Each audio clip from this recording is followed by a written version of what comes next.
Hey, KCRT, how we doing? We see you and hear you. All right. Thank you.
You ready to go, Madam Clerk? Yes, I am. Okay, welcome everyone to the open session here, public comment before closed session. Would you call the roll, please? Yes. Councilmember Bates. Councilmember Bates is absent. Councilmember Jimenez. Here. Vice Mayor Johnson. Here. Councilmember Martinez. Councilmember Martinez, you're muted. Yes, here. Councilmember McLaughlin. Here. Councilmember Willis Here. and Mayor Butt. Here. Okay, let's see here. I'm trying to find my agenda here in your new format. Okay, would you read the closed session items, please? Yes, during closed session, the council will discuss the following items. Conference with legal counsel, existing litigation, Richmond Shoreline Alliance, Fraud Deaf Citizens for East Shore Parks, Sunflower Alliance, and Green Action for Health and Environmental Justice versus City of Richmond, Quincy Peoples versus Zayden et al., and Hernandez versus Hodges. Under conference with legal counsel, anticipated litigation, there's one case, and it is in regards to Veolia mediation. Okay, do you have any public speakers? I see four. Ooh, I see a number of 6, 7 speakers. Okay, and Sabrina, are you ready? Yes. And our group of speakers this evening are the Sunflower Alliance, Tarnell Abbott, Jeannie Quartz, Andrea Soto, Sally Tobin, and Judith. Sunflower Alliance, please unmute yourself. You may begin.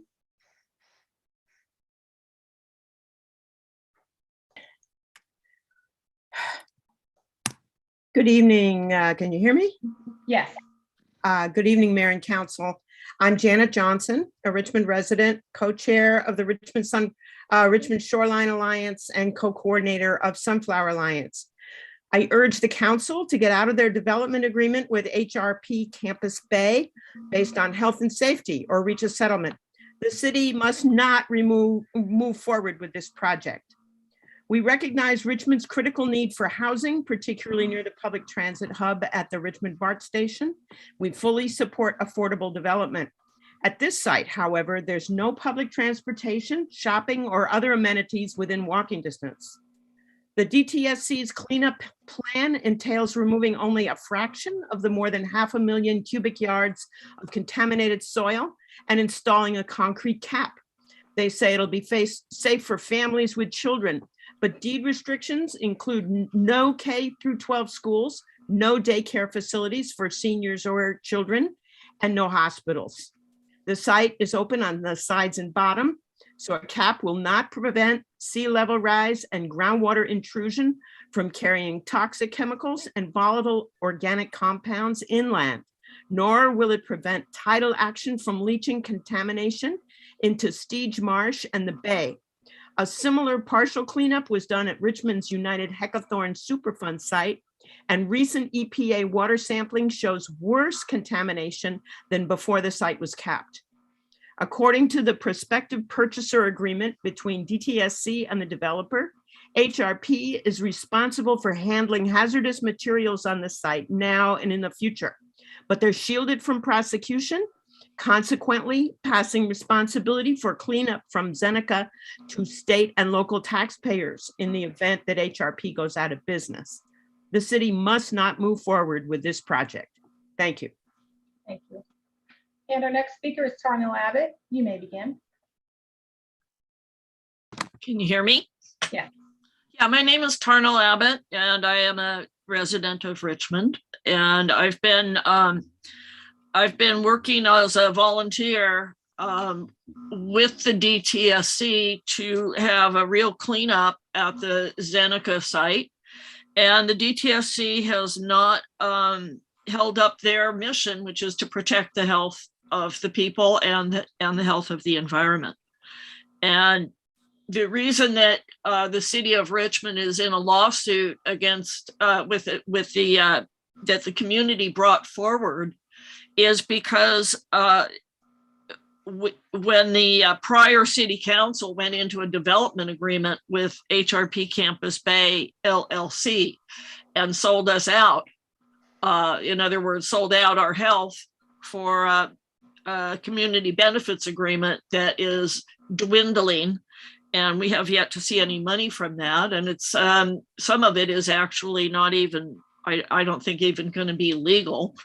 But I would urge you to do whatever it is you can do to settle this lawsuit or to get out of the development agreement. It's full of, there's so many holes in what they're proposing. It's ridiculous. And, you know, it's really even ridiculous to call it a development agreement, because what they're going to do is make the site, cap the site, cover all those toxics, bury them. And then when it's so-called buildable, they're going to turn around and sell the developable lots. It's like they're just flipping this, and they're going to skate away with a whole lot of money, and we are going to be left holding the bag, and we're going to be left with a whole lot of sick people. And we already have a lot of sick fish in that area. So please do what you can, and let's work together as a community to figure out how to solve it.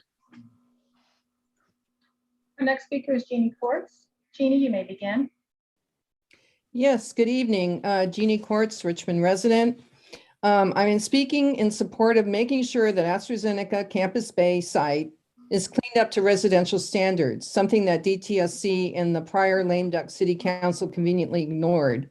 It is reprehensible that this site, an EPA qualified Superfund site, will be developed with only 2% of cancer-causing chemicals removed and a 2 to 3 inch asphalt cap placed over 100 years worth of chemicals that have been dumped there.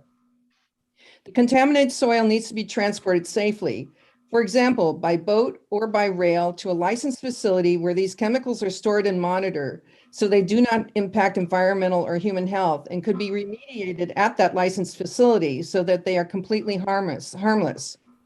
Not only is this site detrimental to future residents, but with sea level rise and groundwater intrusion, it poses a risk to surrounding communities. It is an environmental justice disaster waiting to happen. At present, toxins are leaking into the San Francisco Bay. We have yet to see a geological report. What happens in an earthquake? The asphalt cap will crack and dangerous chemicals will be released. What about an updated EIR? Why haven't these reports been done? As much as Mayor Butt likes to write in his one-way e-form that those against the development on this site are anti-housing and development, we are not. I want to see more housing development in Richmond, just as much as he wants to see it. It's just that we care where the housing is built, and it is absolutely should not be built on a superfine site until it's cleaned up to residential standards, protect future residents, neighboring communities, and the environment. Please settle this lawsuit. Thank you for your time.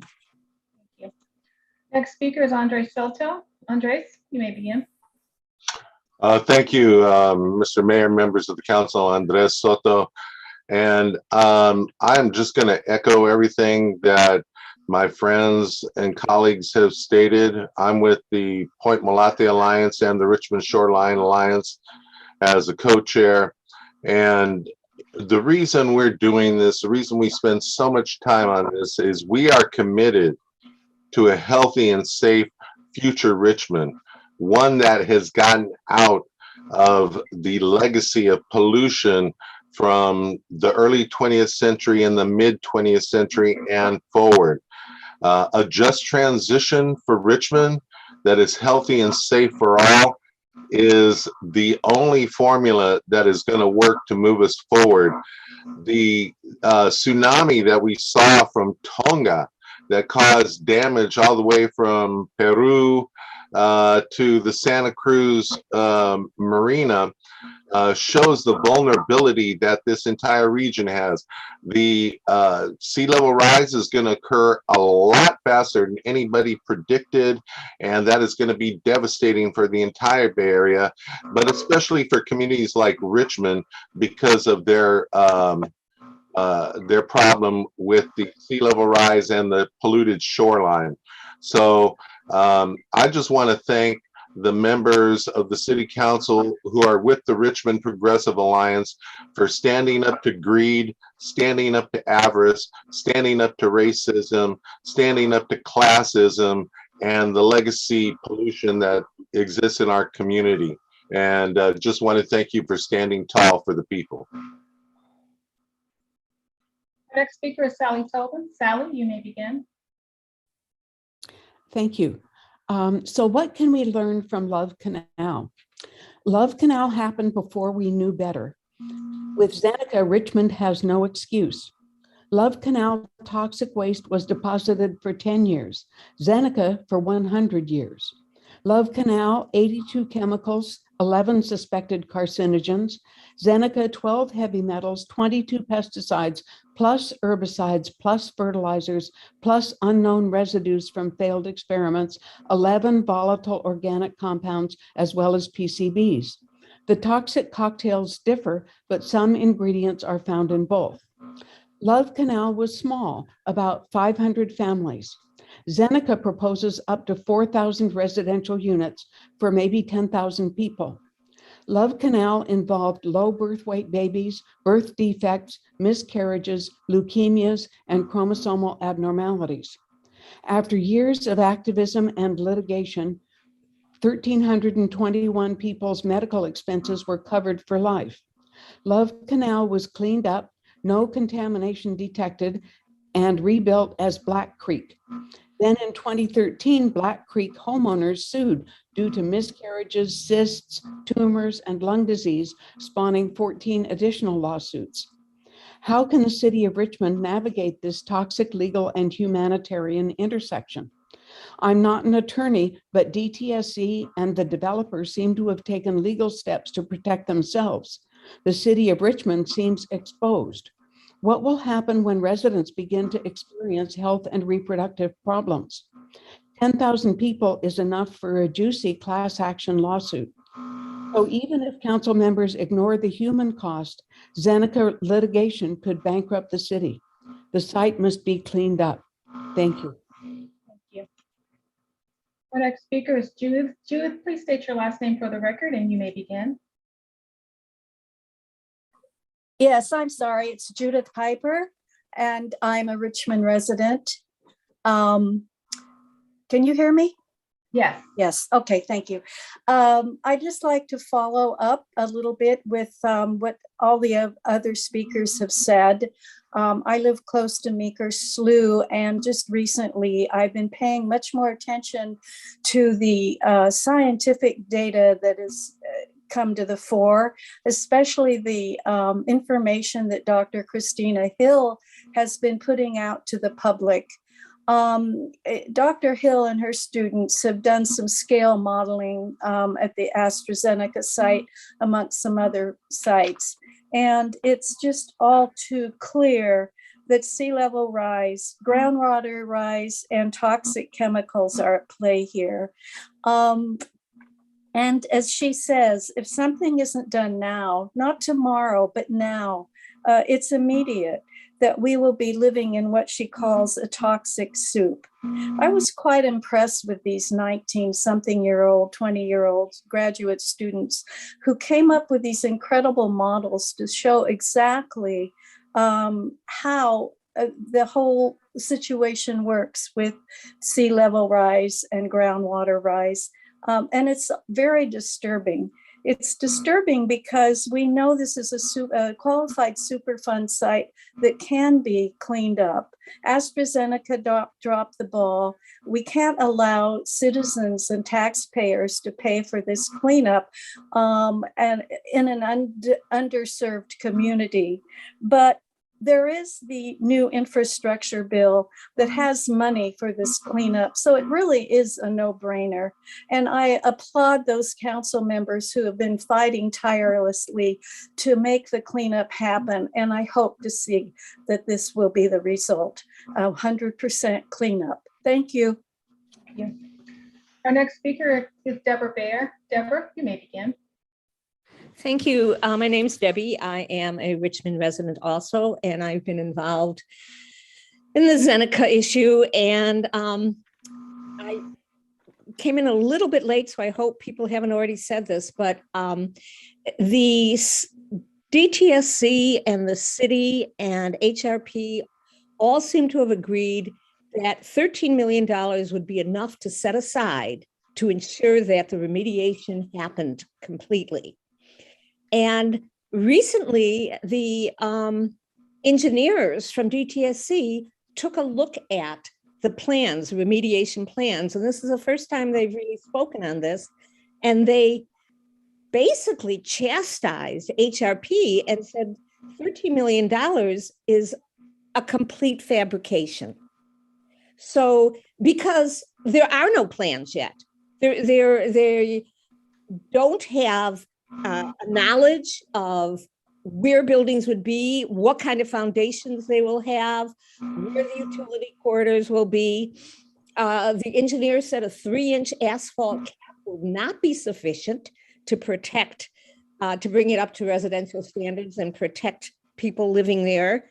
And they also, what HRP did is they have never done a geological survey, which means they don't really know what's under the soil in terms of, is it engineered fill, is it non-engineered fill, where the toxics are, where they want to build. And because all of that stuff was not done prior to the city's approval and DTS's approval, we're like in nowhere's land. I don't know what's going to happen, but the DTSC engineers are not pleased with the financial assessment that the city has already agreed to. It's going to cost way more, and I don't know who's going to pay for it. Your time has expired. Thank you. And that was our last speaker. Okay, thank you. With that, we will adjourn the closed session.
Randy Joseph, are you there? Yes, I'm here. Hi, this is Richard from KCRT. Are you going to be talking during the Reimagine? No, I'm Public- not. Okay, so I should keep you in the Yeah, attendees? attendees. Yeah, I'm not part of that presentation. Okay, thank you. Thank you, though.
JC, and can you hear me? This is Richard from KCRT.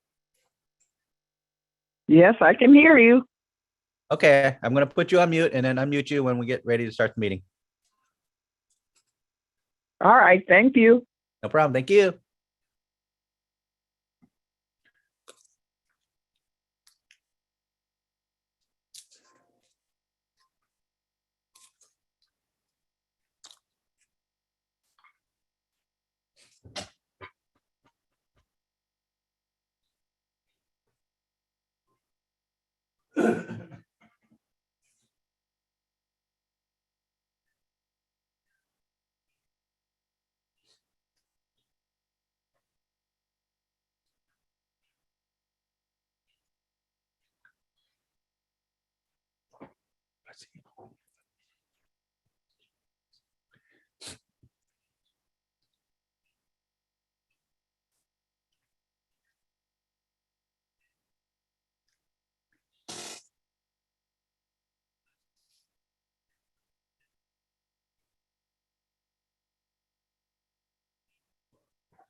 Hello.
I want to talk to Augie. Sure. Hold on. Olu? Is your mic muted?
Hello, this is Richard from KCRT Television. I'm trying to bring in a Nicole Grandquist.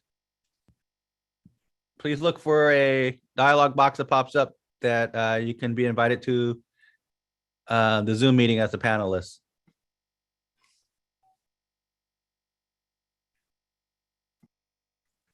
Richard, I'll text her. She just came in. Got it. Thanks.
How's everyone doing this evening?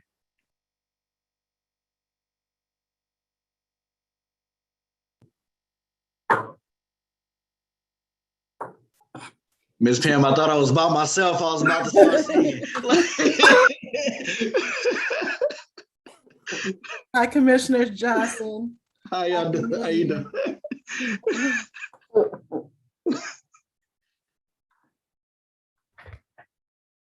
How you doing, Director Beecham? I'm good. That's good. Happy New Year. Happy New Year to you too. Yes, indeed. So we may have to go to City Council first, to the public hearing.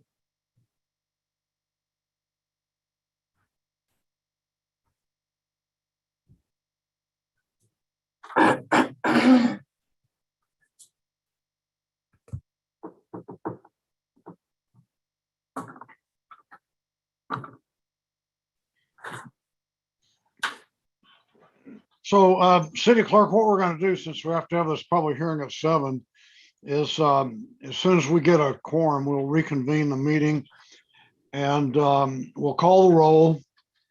And if we have time, we might play our public comment instructional video, and then we'll go right to the public hearing, okay? Okay. If we don't Talking have, about going directly into City Council. I'm right? sorry, what? Going directly into City Council instead of the Housing Authority. Yes, yeah. Okay. Yeah, good point. So we'll start the city council meeting, and then we'll come back to the housing authority later, so.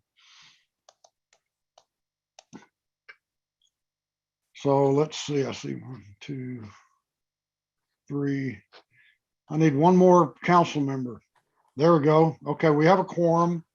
Welcome everyone to the regular meeting of the Richmond City Council. Would you call the roll, please? Yes, Councilmember Bates. His audio is still connecting. Okay, so I'll go to Councilman Jimenez. Yes. Vice Mayor Johnson. Present. Councilman Martinez.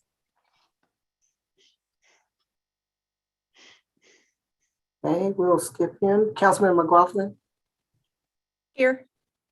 Councilmember Willis. Here. Mayor Butt. Here. Councilmember Bates. Are you here? So for anybody watching, we're going to have to shuffle around the normal procedure in order to start a public hearing at 7 o'clock. So I think right now we'll roll the instructional video, and then right after that we'll go into the public hearing. Okay.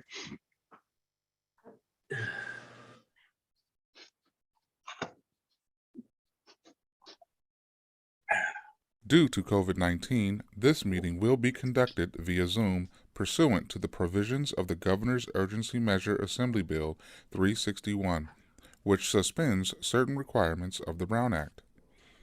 The mayor will call upon council members, staff, and other guest speakers by name. Please speak clearly and state your name before giving comments or remarks. Council members, staff, and guest speakers participating via Zoom with their cameras enabled are reminded that their activities are visible to viewers. Community members participating via Zoom wishing to speak should use the raised hand feature or dial *9 if participating via phone, and the mayor or city clerk will call upon them at the appropriate time. Community members will have up to 2 minutes to speak, 3 minutes for public hearings. After the speaker's time expires, staff will lower their hand and mute their mic. Community members participating via phone will be called upon to speak by the last 4 digits of their phone number. Public input and participation are of the utmost importance to the City of Richmond City Council. Therefore, it is important for public speakers to be ready to address the council when called upon. Public speakers are requested to state their names and city of residence, but providing such information is voluntary. Written public comments received before and during the meeting in accordance with the COVID-19 public comment guidelines printed on the meeting agenda will be entered into the record and published at the clerk's office webpage. If authors of written correspondence would also like to speak on the item, they should raise their hand when prompted by the mayor, and the city clerk will call upon them at the appropriate time. A roll call vote will be taken for all action items. The meeting can be seen on KCRT's TV channel and is being streamed on Zoom, YouTube, and kcrt.com. Thank you for participating in a meeting of the City of Richmond City Council. Debido a COVID-19, esta reunión se llevará a cabo a través de Zoom en conformidad con las provisiones de la medida de urgencia del gobernador de la Ley de la Asamblea 361, que suspende ciertos requisitos de la Ley Brown. El alcalde llamará a los concejales, a los empleados de la ciudad y a otros invitados a hablar por nombre. Por favor, hable claramente y diga su nombre antes de dar su comentario. Se recuerda a los concejales, empleados de la ciudad y otros invitados participando a través de Zoom con sus cámaras encendidas que sus actividades son visibles al público.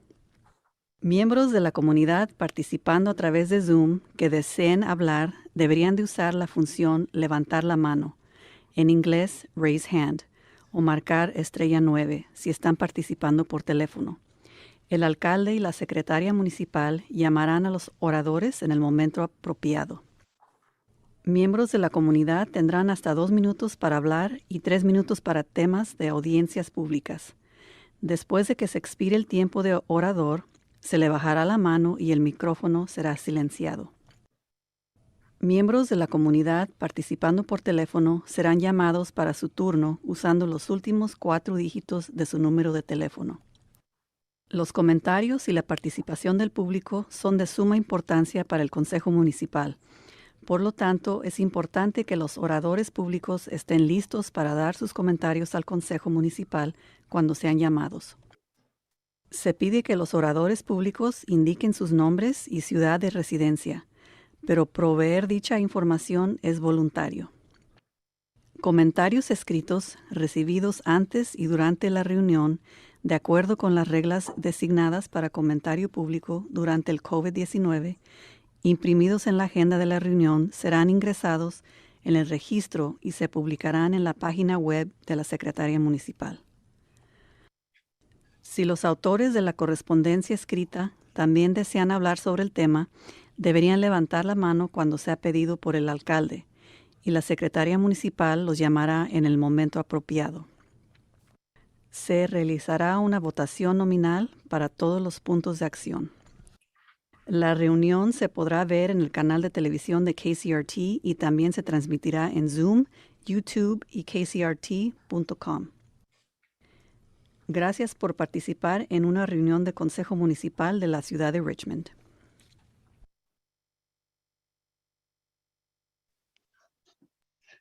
Okay, we're going to go right into W1. Madam Clerk, would you read that, please?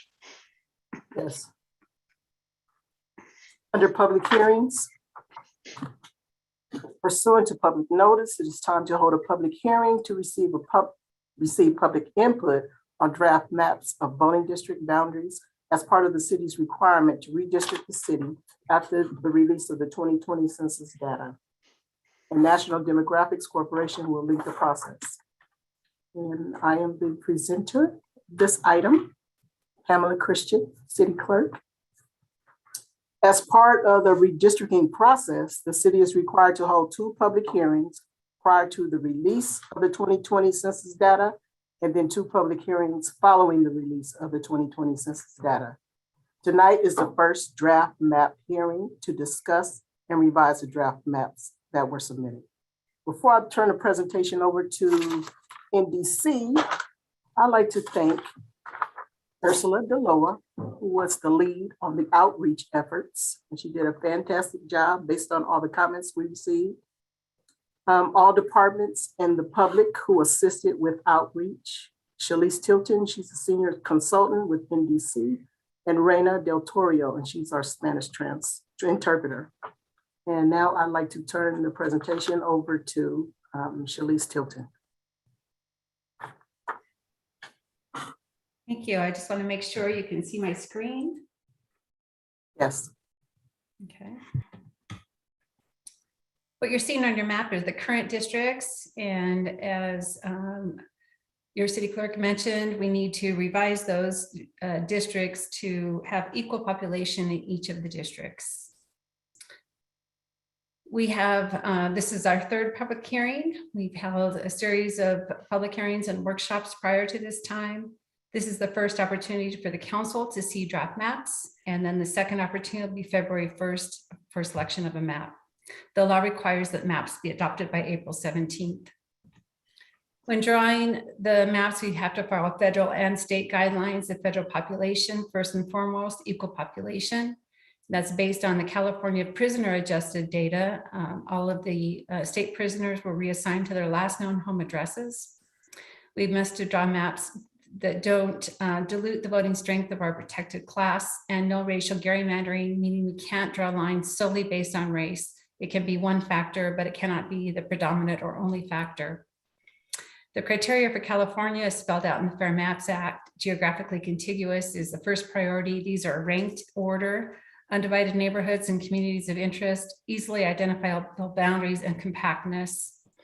Once we've met all the federal and state mandates, we can look at traditional redistricting principles, such as minimizing those voters that are shifted to different election years and respecting the voters' choices for continuity in office. We can underpopulate, but only within a certain range. So there can be no difference between the, no greater than a 10% difference between the least populated district in your map and the greatest populated district. We can also look at preserving the core of the existing districts if we've met all the other federal and state criteria. When looking at the city's current districts, if we were to adopt today, we'd be in violation of the law because we have a greater population in District 5 and a lesser population in District 4. So that equals 14.66% when you add those two districts deviations together, meaning that's over the 10%. So we do need to make some adjustments. What you're looking at the screen, I want to call your attention to the citizen voting age population. This is a very important category. These are US citizens who reside in the city of Richmond and who are 18 years of age and older. This means they are eligible to vote. The courts and advocates looking to make sure we have not diluted the voting strength of our protected class groups will look to see if we are able to reach a majority district for our protected class groups. You can see that while we cannot adopt this map, there is a majority district in District 1 of our Latino or Hispanic or Latino. You'll hear me use those terms interchangeably because the census asks the question, are you Hispanic or Latino? So when I say Hispanic or Latino, it means the same thing. You'll see we have 53%.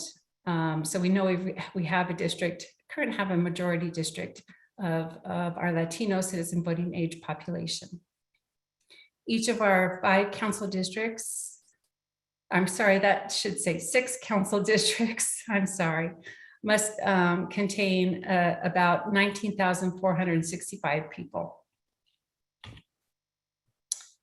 We have several maps to present to you tonight. We have a total of 11. 7 of them I'm going to be presenting. 4 of them were either not contiguous or not population balanced in a great enough extent that they would be very difficult to fix without redrawing the maps entirely.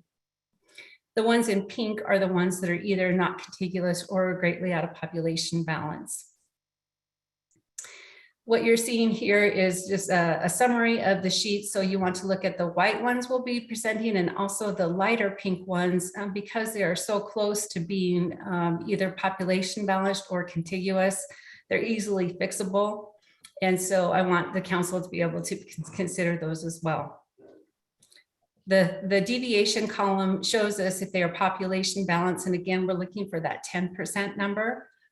So for example, when you look at map 104, it's 10.40%. We would want to adjust that to make sure it's under the 10% because it's presumptively constitutional if it's under the 10%. So we want to accomplish that. With each of the maps, I've given you the percentage of their highest maximum Latino citizen voting age population district. And then at the bottom, you'll see when I say maximum, the maximum we've been able to accomplish in any of these maps for our Latino citizen voting age population is 53.09 in a single district in the maps. When you're looking at the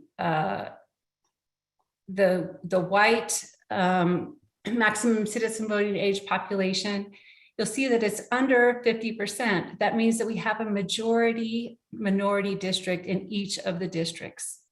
So if it were greater than 50%, that would tell me that not that there are some districts that have a majority white, but that's not the case. In each of the case, in all of the maps, that's a majority non-white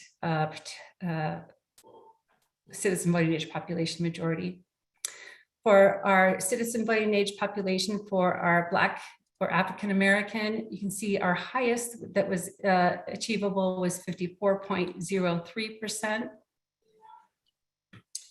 It's a little bit deceiving because especially with these two populations, with the citizen voting age population for our non-Hispanic Black communities and our citizen voting age population for our Latino communities, there's a trade-off. So it's difficult to get both the highest. You wouldn't be able to get the maximum of Latino and the maximum of Black because the communities are too closely aligned. I hope that makes sense. It would be hard. It's not possible to draw a map that gives you 53% Latino and 54% Black. I want to show you the maps that are not population or balanced or not contiguous. And I do want to say that it's very difficult to draw maps, especially when we were first working with estimated software. So it was very easy to not be population balanced, and many of our users resubmitted once we had the new numbers in. But these maps tell a story and will help guide the process. They inform the council of what's important to the community, what communities they want to see together. So we would not be able to adopt these maps as they are. I do want to honor the people who took the time to submit these maps, and many of the maps that were submitted are very close to these. Map 104 was one of them that was not contiguous. That was it is easily fixed and just not quite population balanced. So I do want to present that. Its maximum Latino citizen voting age population is in its District 5 and at 53%, and its maximum citizen voting age population for the non-Hispanic Black is near 43% in its District 4. You notice that these district numbers for this particular map that was submitted don't align with the existing districts. Just ignore that. The council can renumber these to its choosing.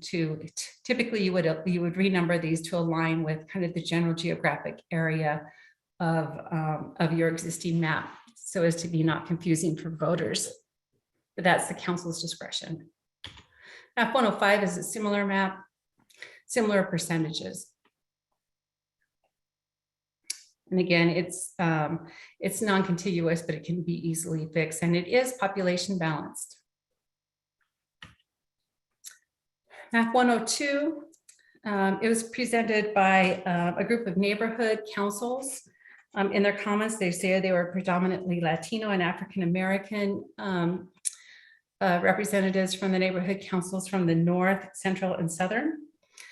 In their map, in their submitter comments, they mentioned that they drew the maps to so that the Iron Triangle, 23rd Street, South Side, Shoreline, and Hilltop are more fairly connected. This particular map is population balanced.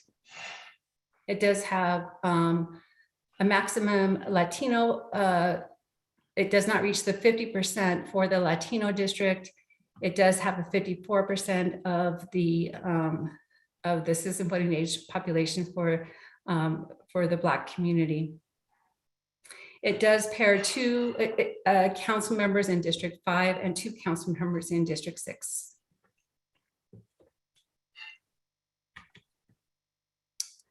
106B. 106B is contiguous. It is population balanced. Its highest Latino district is 46.49 in District 1, and its highest Black citizen voting age population district is in District 3. That's District 3. Yes.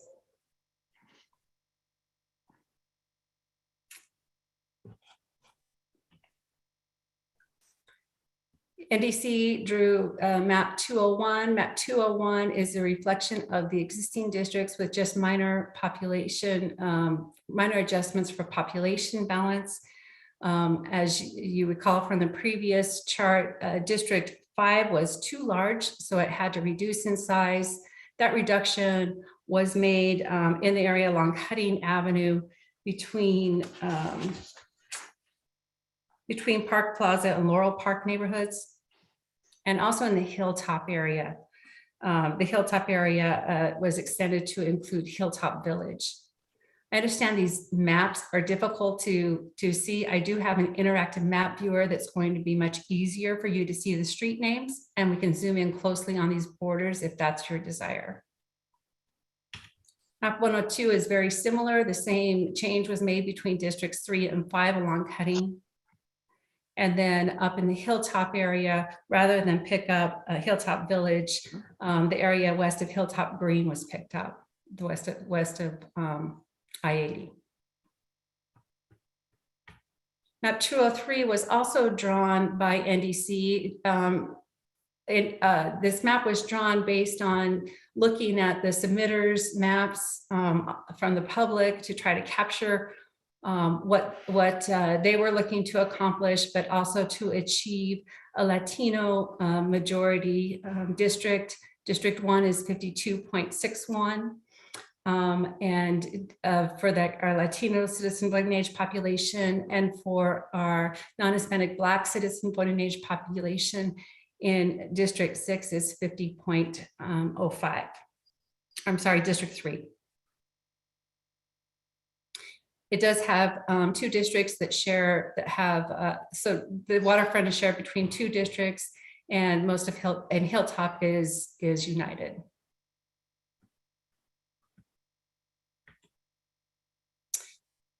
Part of the discussion, we'll be discussing the proposed sequencing. Sequencing is assigning an election year to each of the districts. The law actually states that we must follow what the current incumbent districts, whose incumbent districts are up in 2, 3, and 4. So districts 2, 3, and 4 will be up in 2022, and districts 1, 5, and 6 will be up in 2024. The difference is that you can move those numbers around. So if you want to change the numbers on the map, you can change it entirely. It's we recommend that that's only done if there's a very good reason for doing so, because what happens is you end up switching people around for when they get to vote. That's one of the reasons why we offer a couple of maps that give you minimal change. We did hear comments from the public that that there are things that they like about the existing map. They're used to the existing map. And so we offer you that minimum change.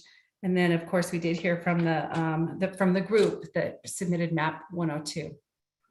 So tonight's purpose is for you to identify focus maps. We recommend you come up with 2 to 3 focus maps, and that will help guide the public in the future for when they are, the public is wanting to submit comments on those maps, or perhaps submit proposed revisions. Again, here is just a snapshot of each map. I have the interactive review map. If you desire during your discussion, I can zoom in on that and show you very closely the maps, and also do an overlay of the existing district's boundaries for each of the maps to show you where any changes are. And with that, I'll be happy to answer any questions. And of course, if there's any slight revisions that we can make within population balance, then we can also consider those as well. And Mr. Mayor, that concludes my report.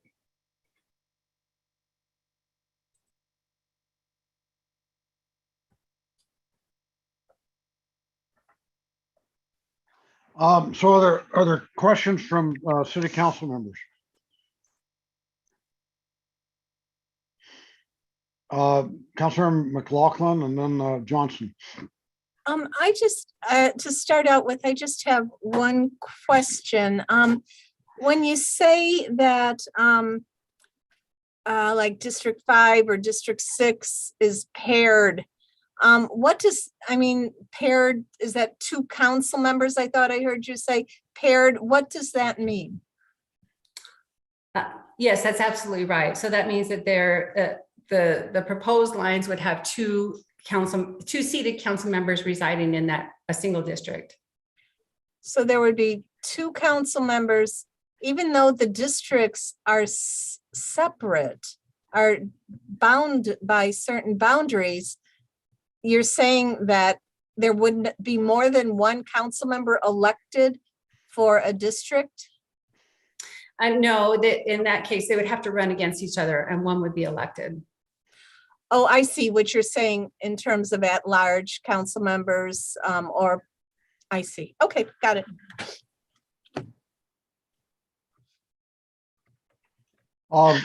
Yeah. Go ahead, Vice Okay. Mayor. I'll say I can still go next, right, Tom? Just you asked for 3, and I'll just get straight to the meat and potatoes because I'm sure we have a few speakers, more than a few speakers. First of all, thank you to the neighborhood councils for submitting map 102. I think that map was really representative of like Richmond, especially seeing as though like the community helped come up with it. So I most definitely have that on my top 3. But then I also saw what you guys did with NDC 203, which was similar to 102, but you were able to achieve more of a population balance, especially between the Latinx community and the non-Hispanic Black community. And there was even, some large some large percentages in some of the other districts as well. To be honest, my 3rd place is tied between 106B and NDC 201. And for some of the same reasons in terms of the map looking how the neighborhood councils function with one another, as well as how the different communities function as well. I think especially how you had Hilltop together, they were able to put East Richmond Heights as well as the El Sobrani communities all in one district. So those are my 3, and I'll stop there because Councilmember Martinez. Yes, I want to express appreciation for the work that you've done, but I don't feel that you've done the same level of work that you did previously.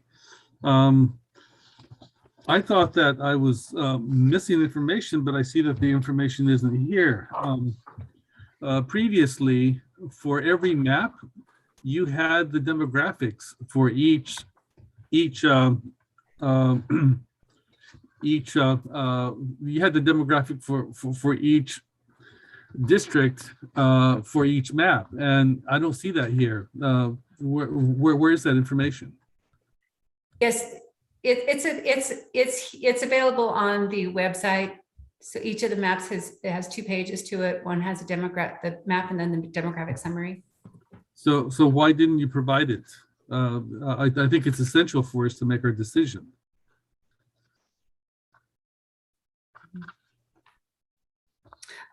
Yes, I could. It's a little bit much to put in a PowerPoint, but we can certainly get you a printed out copy if that's helpful. Yeah, it would be very helpful, and you provided it last time. Mm-hmm. So I don't see what's different this time that wasn't possible last time.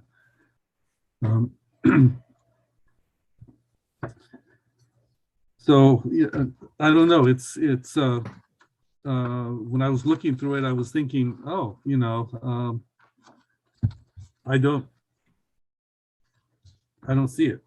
And I can bring those demographic summaries up for you now if that's helpful. But I understand that having them in front of you is different than looking at them on the screen. Yeah, I just I don't know where to go from here. I'm just expressing my disappointment. So I'll do the best I can. Thank you. Anyone else? Go ahead, Gail. I just want to say that I support 201 and 202. I mean, they have a very small variation in terms of population spread from district to district. It's very, very close.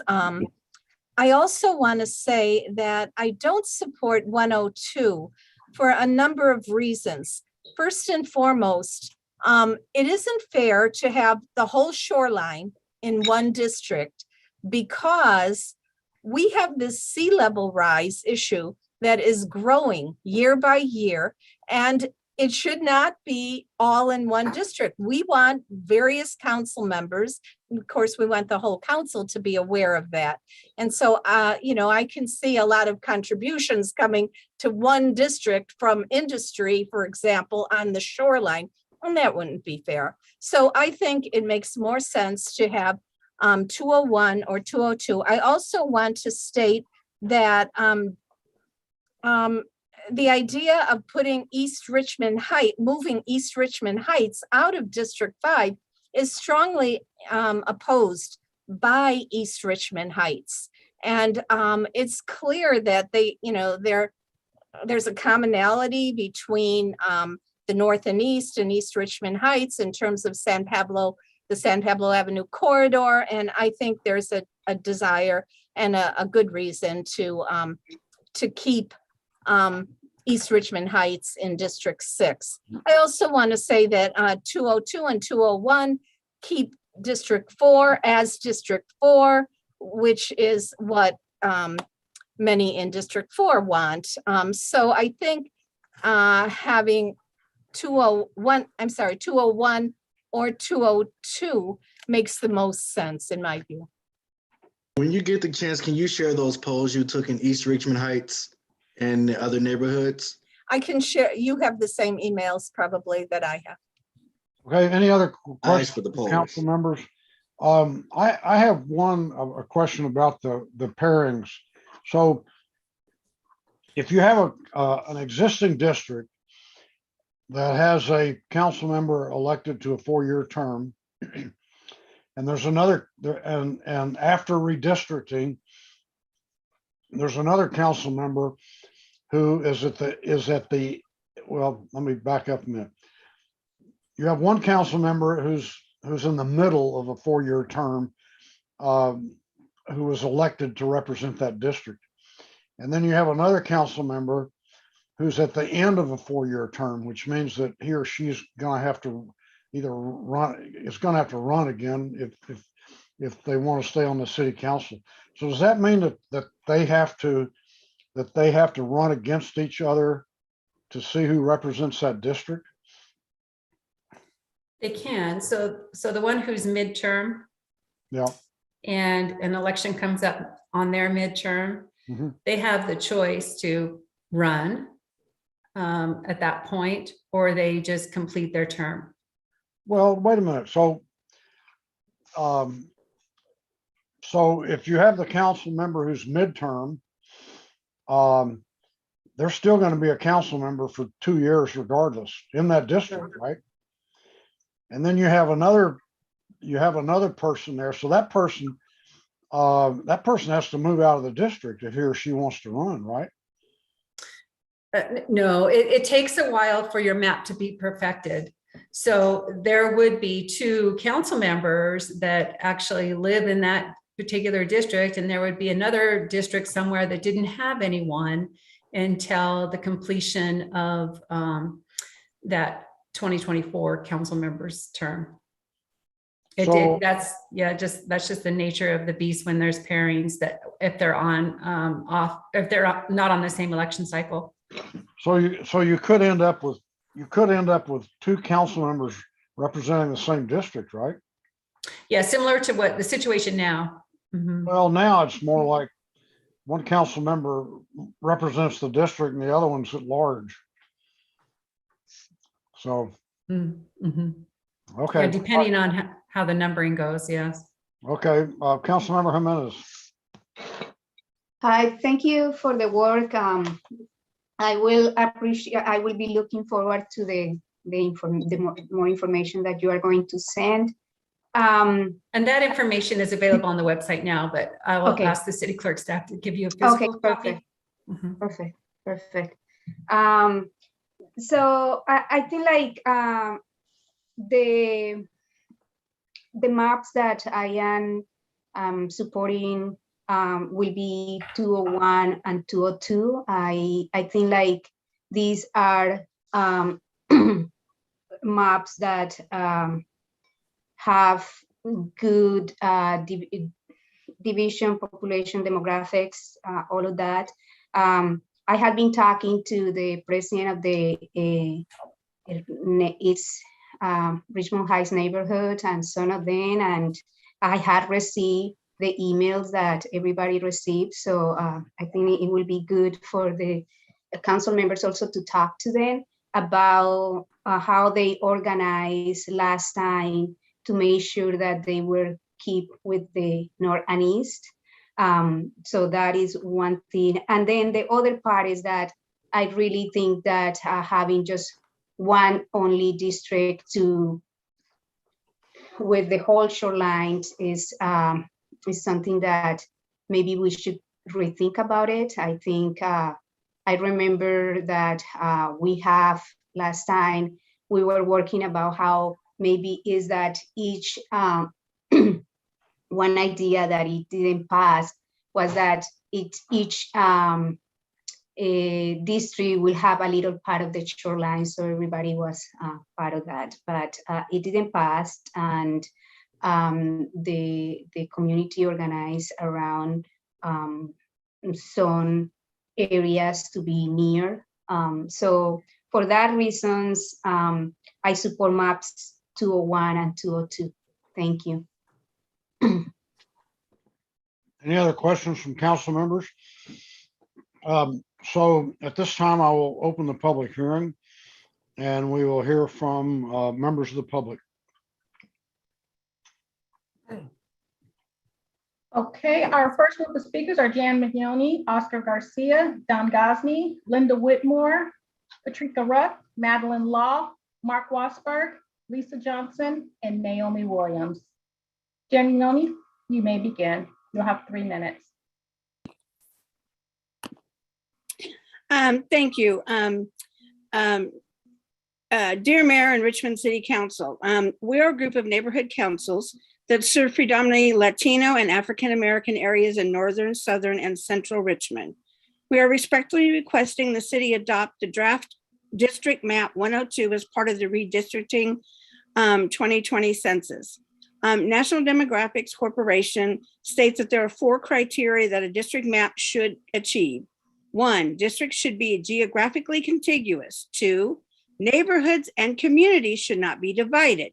3, boundaries should be easily identifiable. And 4, districts should be compact.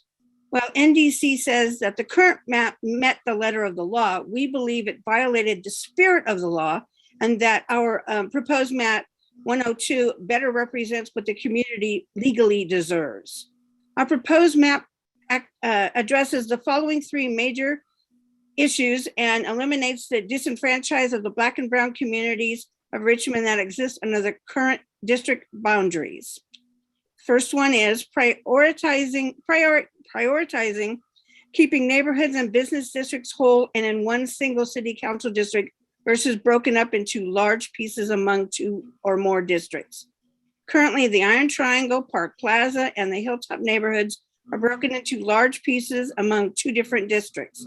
Breaking up these neighborhoods into different districts has resulted in fractured city council representatives that do not adequately address the neighborhood's concerns. This issue is exacerbated by districts 2, 3, and 4 currently not having filled seats, and neighborhoods have large area with no one officially to turn to on the city council. Our proposed map reunites these neighborhoods. Similarly, in our proposed map of the 23rd Street, Hilltop, Southside, and Shoreline businesses corridors, now each reside within a single district and San Pablo Avenue corridor remains split only between two districts. Linda Whitmore will continue this letter that I have written. I thank you for my time. Thank you. Our next speaker is Don Gosney. Don, you may begin. Thank you. You know, the geographic makeup of Richmond makes it extremely difficult to draft electoral maps where the districts are contiguous and where the inhabitants have similar interests and needs. If there is any doubt of this, look at the proposed maps before us tonight. And in case anyone wants to know how this happened to us, they can do a quick Google search of Walnut Creek attorney Scott Rafferty. He claimed that here in Richmond, the only way minorities could get elected was to divide the city into 6 districts. The fact that the previous 27 years showed that the representation on the council in those 27 years showed that 75% of the time, the people who elected minorities was of no consequence to Attorney Rafferty. In case there was any question about it, when he would go to these communities demanding that they uproot their ways of life, he left with his pockets bulging with our cash. Just for writing the boilerplate letter, he was able to collect $30,000. With Richmond, because it was so spread out, if we want to draft a map, there are 3 corners to start from: Carriage Hills, the Annex, and Point Richmond. Districts had to stretch out from those 2 corners. We demand that our neighborhoods remain inviolate, and we also demand that the kind of gerrymandering that brought up laws like this, one where minorities are split, making it nearly impossible to elect one of their own, not be allowed. We have before us 5 maps for review and consideration, and sadly, they all suck. They all have flaws. Can we live with these flaws for the next decade and beyond? That's the question we have before us. We've had numerous groups that have worked to draft some of these maps, and while the heads of these groups, some representing neighborhood councils, will tell us that this is what's best for their own communities, we have to wonder how much input their own communities had in drafting these maps, whether this was a top-down decision made on behalf of their communities, but without the benefit of actually getting input from the people living in these communities. If we draw our attention to the actual maps, I want to point out first that the difficulty in working with these maps that were included in tonight's packets. When printed, some of the colors blend together, making it very difficult to see. Secondly, the ochre colored lines separating these districts are sometimes more than 4 blocks wide. Thirdly, there are very few landmarks so we can identify major thoroughfares like San Pablo Avenue, McDonald, Barrett, and 23rd Street. And lastly, the placement of some markers obstruct our ability to actually see where some of those lines are drawn. Examples include the I-80 marker that blocks out a large section of East Richmond, and the District 6 marker that blocks out where the line is drawn between North and East Richmond. As for those 5 maps, map 102 splits East Richmond from Richmond Heights from north and east and placed it in with El Sobrante and Carriage Hills. It also splits the south side, placing half with the Annex, the Marina, and Point Richmond. 106B splits the south side, splits north and east, and splits East Richmond to merge with El Sobrante and Carriage Hills. 202 stretches from the Marina all the way to the Hilltop District, splits the south side, splits Fairmead Hilltop from the rest of the Hilltop area. 201 merges the Hilltop District with Point Richmond and the Santa Fe neighborhood, splits Fairmead Hilltop. 203 splits East Richmond, splits the north and east, splits the south side. We need better options. And Taya, tell us about these secret polls that you guys seem to know about, but the rest of us don't. Your time has expired. Thank you. The next speaker is Linda Whitmore. Linda, you may begin.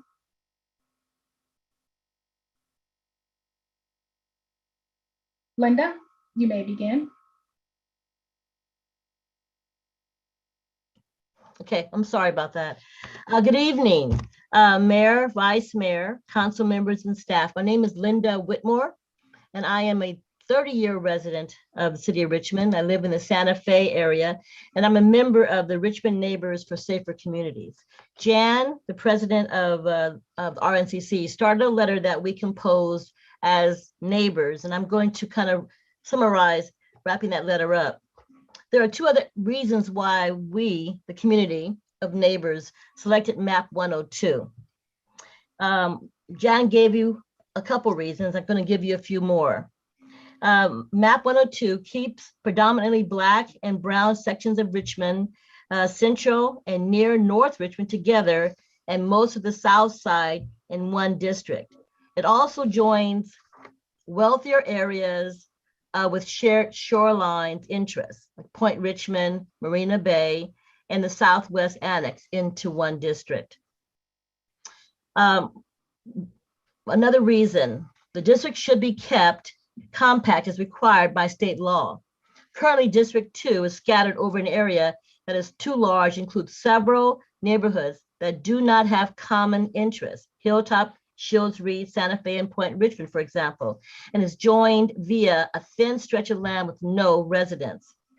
We're looking for leadership and authority to address this significant injustice that is occurring to the Black and Brown communities of Richmond. Would like to request that you consider map 102. And this map was drawn by several neighborhoods, Park Plaza, Shields Reed, Parkchester, Pullman, Laurel Park, Iron Triangle, Fairmead Hilltop, Santa Fe, and Coronado are just a few of the neighborhoods that got together to put together map 102.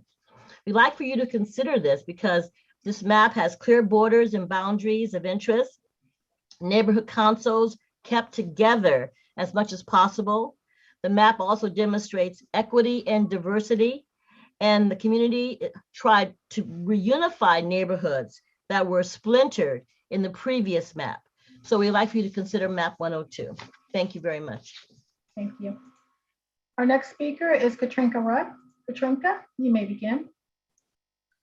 Thank you. Excuse me, Mr. Mayor, Vice Mayor, council members and staff.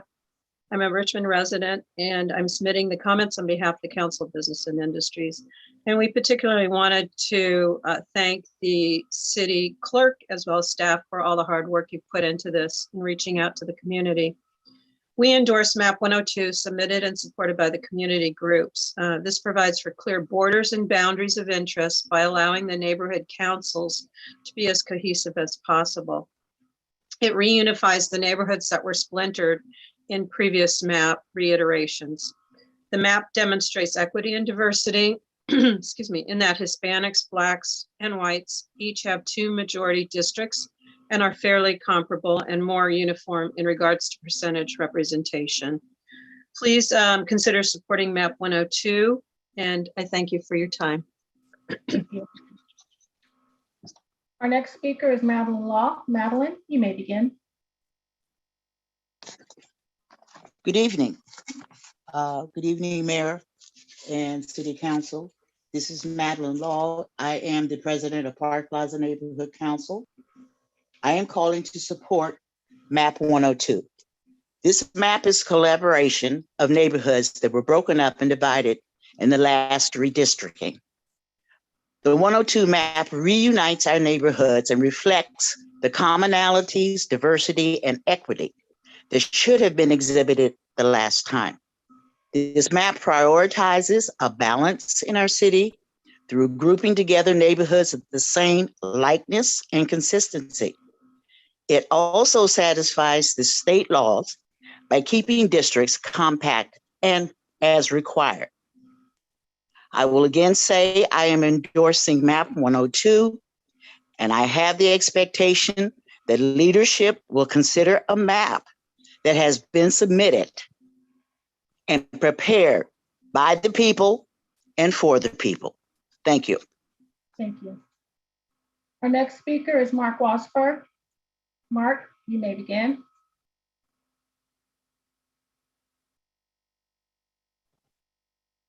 Now you hear me? Yes. Okay. The RPA is not going to like these stickers voting because they're going to have RPA running against RPA, and McLaughlin and Aguado, they don't like that at all. All right. Now, the only reason why you're having this district voting is because go back and look at the first meetings of this district voting.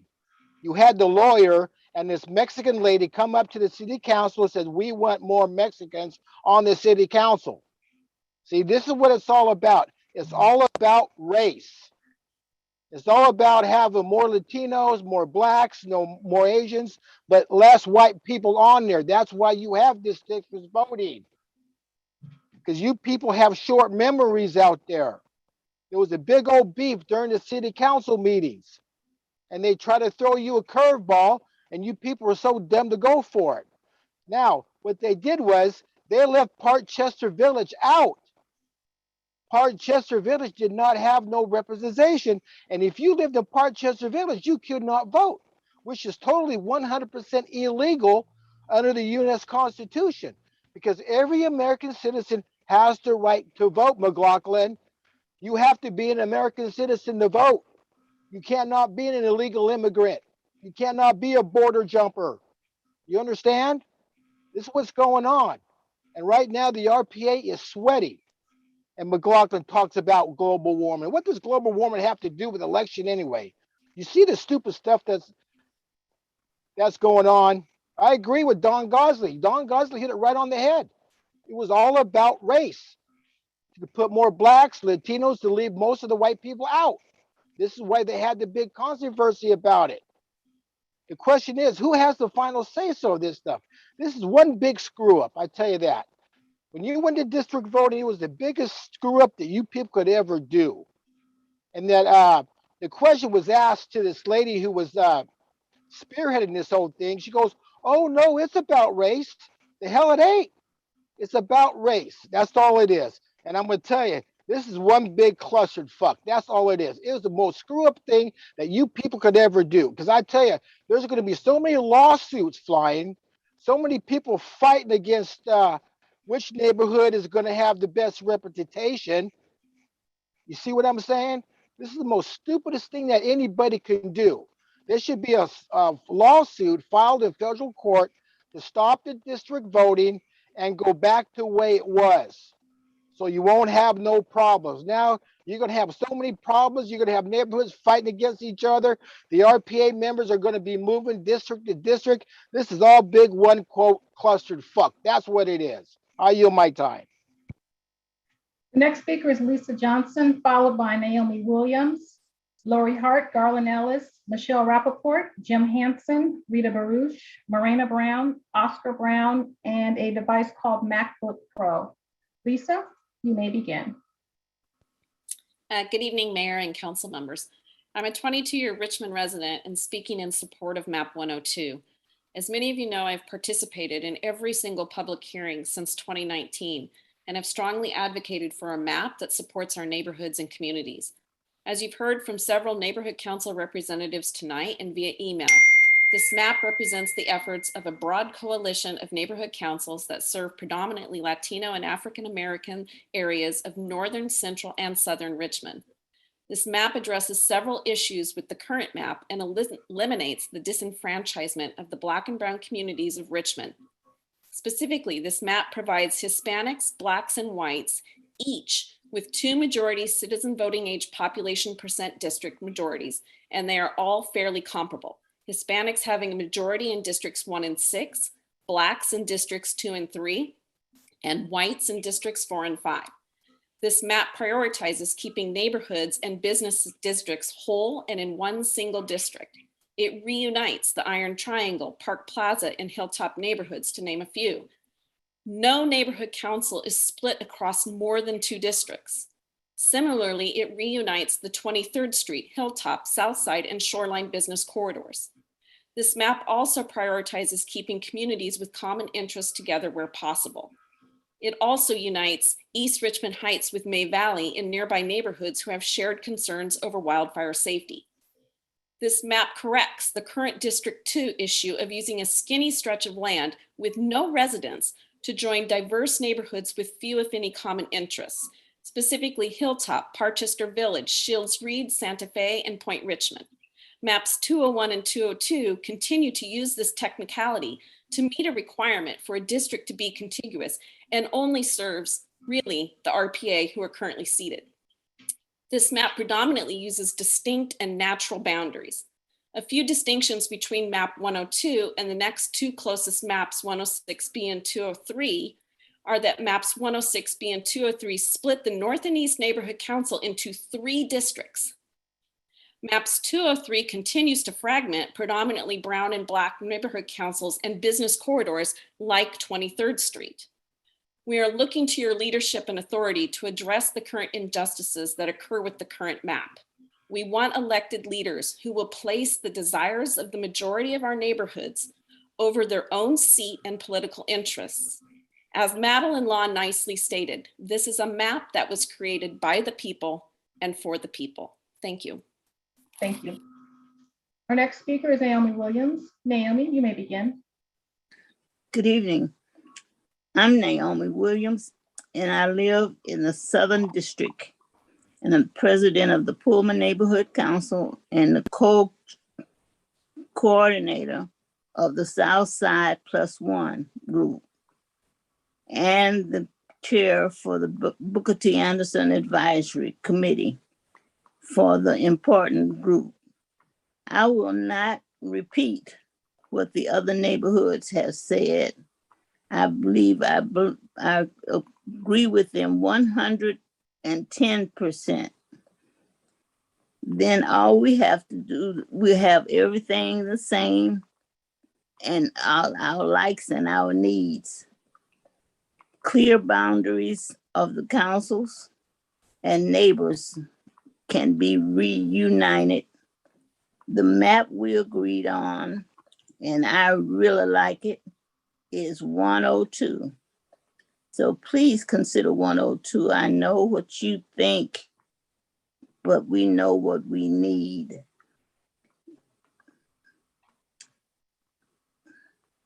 Thank you. Our next speaker is Lori Hart. Lori, you may begin. Good evening, Mayor and council members. I endorse MAP 102 for many of the reasons that you have heard previously. It is easily identifiable within the boundaries.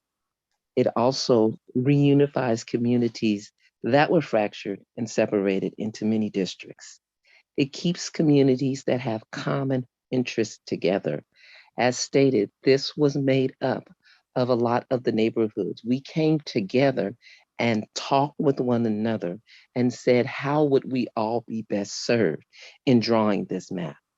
And it also ensures those communities, for those who had to wait to vote, that opportunity. As mentioned, Parchester did not get an opportunity under the new district voting to vote. So if we get moved into a district that already had a vote, that means we won't get another vote until 2024.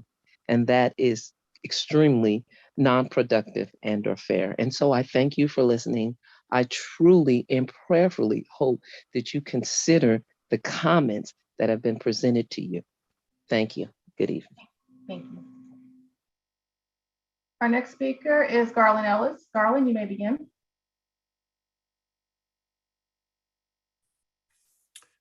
Hello, my name is Garland Ellis, and I've lived in the Richmond Annex for over 65 years. I've seen a lot of changes in the city council and in the mayors, and a lot of arguing over who has what authority and who has what land. In the redistricting, one can look at the federal government and see that many of the districts changed throughout California. And yet those who were running for office changed with it. Here we have in the city of Richmond redistricting, and the districts undoubtedly will change because the population has changed. But does the city council want to change with the population? The comment was made that one city council person will oversee this, most of the shoreline. Most of the city council people who have stated that claim that they don't take any money from business interests along the shoreline. So why would that make a difference to them? Are they afraid that their competitor might get the money and that they won't? Who knows? There's many other things to consider in looking at just the shoreline. There's 3 regional commercial districts, all very important to the city, but yet nobody brings up that fact. There's many commercial districts in the city. They're diverse, they're spread out, and yet nobody brings up that issue. San Pablo Avenue, yes, it is split. But the areas of San Pablo Avenue that are split are basically held together with the neighborhoods that are around them. We're looking at balance in the different districts. What map 102 is one of the few that has a balance of diversity. If you look at the information about all the other maps, most of them state that they're not balanced for one reason or another, either by geography or by population. So what is the best compromise? What is the best for all the people in the city? And what is it that most of the people in the city want? Not the politicians. Most of the neighborhoods have stated they want 102. That's what we need to look at. Is it really a good map? If it is, then the political people need to bow and say what's best for the people. Your time has expired. Thank you. Our next speaker is Michelle Rappaport. Michelle, you may begin. Hi, I'm Michelle Rappaport. I've lived in Richmond for 34 years. I live in East Richmond, and I really appreciate the comments from people who are talking about feeling as though their district was split in the past. And the suggestion for 102 and some of the other suggestions are splitting the East Richmond area. And so I have to say that is a concern of mine. I don't think we have similarity with May Road and with the issues related to fire. I think fire is an issue for the entire city. So when that comes up, it's everyone's concern. That isn't a reason to cut us off from our neighbors in East Richmond to put us together with the San Pablo Dam area, which I can't even walk to. So I can walk to North and East. I can walk from East Richmond to the places that I go on San Pablo, but to cut this neighborhood off and add it to the San Pablo Dam area doesn't seem to make sense. I don't know how to make sense for the rest of the Richmond. So I haven't looked at everyone's neighborhood, and I totally appreciate the fact that so many people think the 102 works. It doesn't work for me in East Richmond. But I do understand that it's really important to find balance in the city, and it felt very balanced for us to be with North and East. So I just want to encourage that we look at balance in lots of different ways. And I certainly understand the desire for all neighborhoods to feel like it's fair for them. I give back the rest of my time. Thank you. Thank you. Our next speaker is Jim Hansen. Jim, you may begin. Great, thank you. Thank you, council, and hello to fellow neighborhood council members and presidents. And it's good to hear everybody. So I just want to kind of just recap a little bit of history. 2 years ago, when the city was pushed basically into doing districts, I really appreciated the opportunities the city gave for everybody to get involved. And actually at that time, the people of the city contributed maps, and there were a wide variety of them. Anybody who's worked on these map programs to try to make things balanced and to try to figure out the different state rules and federal rules and all that knows that it's just not easy. And what I will say is that we got our neighborhood involved at the time. We were very active, and frankly, we're very concerned with the attorney and the attorney's plan to split East Richmond with and kind of split it off from the main city that we've kind of grown to know and love and have friends with, and connect it to, as Rappaport just said, an area of town which we really have a lot of respect for, but takes driving in the car a long, long way to get out there. So I am speaking for our district. I'm also hoping that this 201, 202 actually helps to connect some of the neighborhood council boundaries that were split because of the crazy way that these rules required us to come up with a district boundary. But Our neighborhood did meet, our neighborhood council did meet and voted to support the existing district. You've received emails from our members, many of which who work, and I'm afraid can't always be on the phone at night. We've got young families moving in the neighborhood. And, the points about compactness, I think just looking at our area, this current district is compact. We retain communities of interest. We have a lot of friends and long-term connections with the North and East. And these are easy identifiable boundaries. So anyway, we ask you to consider this. We do hope that this works for the whole city as well as it can. And thank you for the public hearing tonight. Thank you. The next speaker is Rita Baruch. Rita, you may begin. Good evening, City Council members. Thank you for hearing our concerns.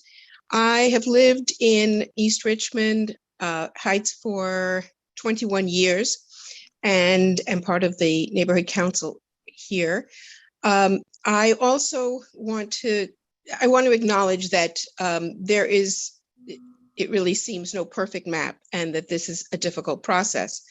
I have to say that we have been working extremely effectively with our pairing of our district with North and East because of our common concerns. We've been working around transit issues, public safety, parks, small businesses. We share San Pablo Avenue corridor. And we also, it's geographically contiguous. It's definitely compact with communities of interest. It is working well here, and it makes no sense to ruin something that is effective and allowing us to collaborate much better across these two areas. To take that away makes no sense to me.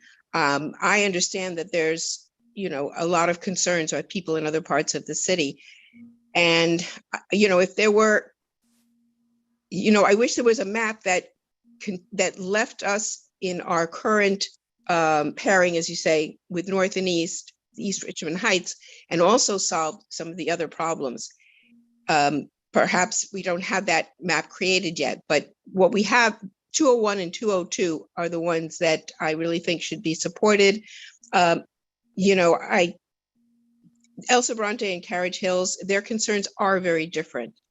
It's much more, suburban, residential. It's a different scene out there. Although I know plenty of people out there. For us to be effective in working on issues that come up along the corridor, we really need to stay in the same unit, the same district with North and East. So thank you for hearing the concerns. Thank you. The next speaker is Oscar Garcia. Oscar, you may begin. Hi, can you hear me? Yes. Hi, good evening. My name is Oscar Garcia, and I'm president of the Iron Triangle Neighborhood Council, and I'm calling in support of MAP 102, which is a lot of hard work from the predominantly Black and Brown neighborhoods in the central and south side of Richmond, which currently feel disenfranchised under the current district maps. And I specifically want to address maps 201, 202, which our neighbors in the East Heights seem to favor, which I'm not surprised. It gives them an ability to continue dominating the flatlands and not allow the flatlands to have their own voice, their wealth, and their ability to influence things. I can see why they would want to be part of the North and East and not part of May Valley and other parts of the city that they have more in common with. And specifically 201 and 202 break up the Iron Triangle and most of the South Side neighborhoods and continues to perpetuate the disenfranchisement of the Black and Brown folks here in the Central and South Side. So I do have strong issues with 201 and 202, specifically when people in the rich hills want, to break us up. That really troubles me. And I hope the city council will want to unite and empower the neighborhoods that it serves and not break them up, specifically to meet the needs of the wealthy folks in the hills. That really troubles me. And I really hope that the Black and brown folks of Central and South Side have a voice in this process, because as I hear the support for 201 and 202, I'm hearing otherwise. We worked together, we got a lot of input, and many neighborhood councils have come out in support of 102. And to support otherwise really goes against the entire purpose of this process, which is to hear the voice, or to give the voice of the community back to the community. So please accept the recommendations of the neighborhoods, which is map 102, and please give us the voice and the representation we deserve in the city council. Thank you. Thank you. Our next speaker is a device called MacBook Pro, followed by Bobbin Kotchery and Randy Joseph. MacBook Pro, you may begin.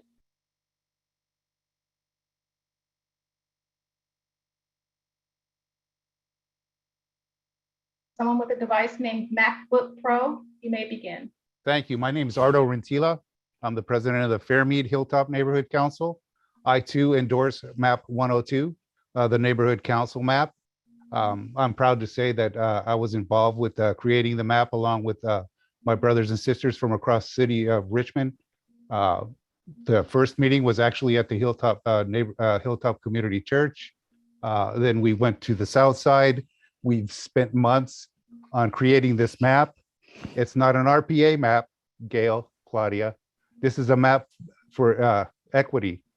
This map is for Black and brown voters, Black and brown people that finally get a chance to run. Unlike East Richmond Heights, where a lot of money and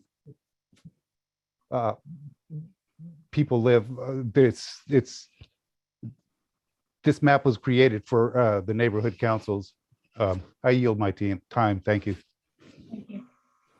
Our next speaker is Bobbin Kotchery. Bobbin, you may begin. Good evening, Bobbin Kotchery. I'm the president of the Hilltop District Neighborhood Council. I haven't been involved in generating any of the maps, although I do endorse map 102, which seems to have a lot of support from the neighborhood council. We are having our meeting on 20th where we're going to introduce map 102 and gather support for our Hilltop district. But I personally actually endorse map 102. Somebody talked about walking to another neighborhood or another district. Currently, the maps as they're presented, it would take me 2 hours and 30 minutes to walk to Point Richmond. And, we don't have much in common, and it doesn't make sense to have Point Richmond and Hilltop District in one district. In addition, I also support the entire Hilltop area to be in one district. I would have preferred to have a Hilltop Village in the district, but I understand for the reasons it cannot be. But again, I am calling in to support, show my support for map 102, and we'll be introducing this to our resident of the Hilltop District as well, and gathering support for that as well. Thank you for your time, and I yield my time. Thank you. Our next speaker is Randy Joseph. Randy, you may begin. Hi, thank you. My name is Randy Joseph. I am a resident of Richmond, Iron Triangle. I want to thank you for this presentation. This is something that I haven't been paying attention to. This is my first time looking at the maps and getting involved in it. I heard there was a website that you could look into to get more information. I would like more information about that website to take more an in-depth look into these borders and maps. I would just want City Council to consider to make sure that everybody's represented, that there's community voice and involvement, and it's a map that community can feel happy enough and feel well represented in. And I hope that every council member takes the time to take a look at it, make sure that they pick a map that has community involvement, that has children drawn up, and has community information and input. And I hope that's the case with 102. I hear a lot of stuff on 102, but I want to make sure that not just the heads of communities got the chance to say that. I want people in the community to get to look at these maps and get to play with them as well. So I will hope that people share the website that people can go to and see for themselves, and so they can further ask questions and get everything more involved, so to make this a real community process. Because I would like more information. I want to get more into what these are, and I would like the information shared so we can come to a map that represents our community, so we have great representation on the city council, and that we can get the future of Richmond where it needs to be. That's all. I yield my time. The next speaker is Norma. Norma, you may begin. Please state your name for the record.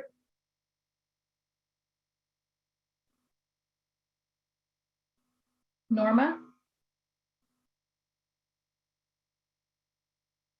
Norma, you may begin. Okay, I guess we're having some Norma, you there? It appears that. Can you hear me? Yes, I can hear you now. Okay, my name is Norma. I'm a resident. I'm a native of Richmond, and I support the community map 102. And I yield my time. Thank you. And that was our last speaker. Oh, I'm sorry, we have one more speaker. One more. Sean Dunning. Hi, good evening. I'm Sean Dunning. I'm a resident of Richmond, and I just want to quickly point out the importance of this opportunity for our leaders to represent what, quote, the people and what, quote, the community are asking for. I did not have the opportunity to be directly involved in this, so I'm not that educated on the details, but what I'm hearing loud and clear is that there is a widespread community effort on behalf of the community neighborhood councils that put a lot of time into this, and the fact that they are all virtually in concert asking for the same thing is, I think, something that our elected leaders should be listening very carefully to. Thank you. Thank you. And our last speaker is Morena Brown. Morena, you may begin.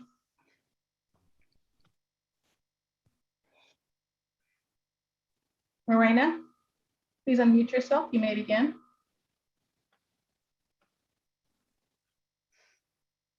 Okay, looks like we're having technical difficulties with Ms. Brown. Morena? Okay, and that was our last speaker. Okay, I am now closing the public hearing. I'm bringing it back to the city council to give you another chance to either ask questions or make comments. This is not an action item. It's a discussion. So anybody have any further questions or comments on this before we close it out? Councilmember Willis.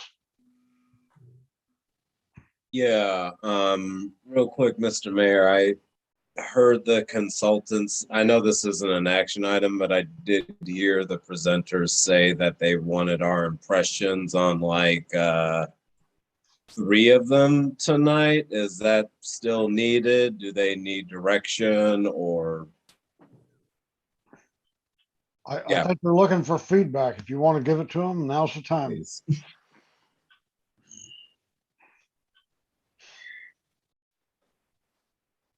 If you're talking, I think you're muted still. Shalice, you're muted.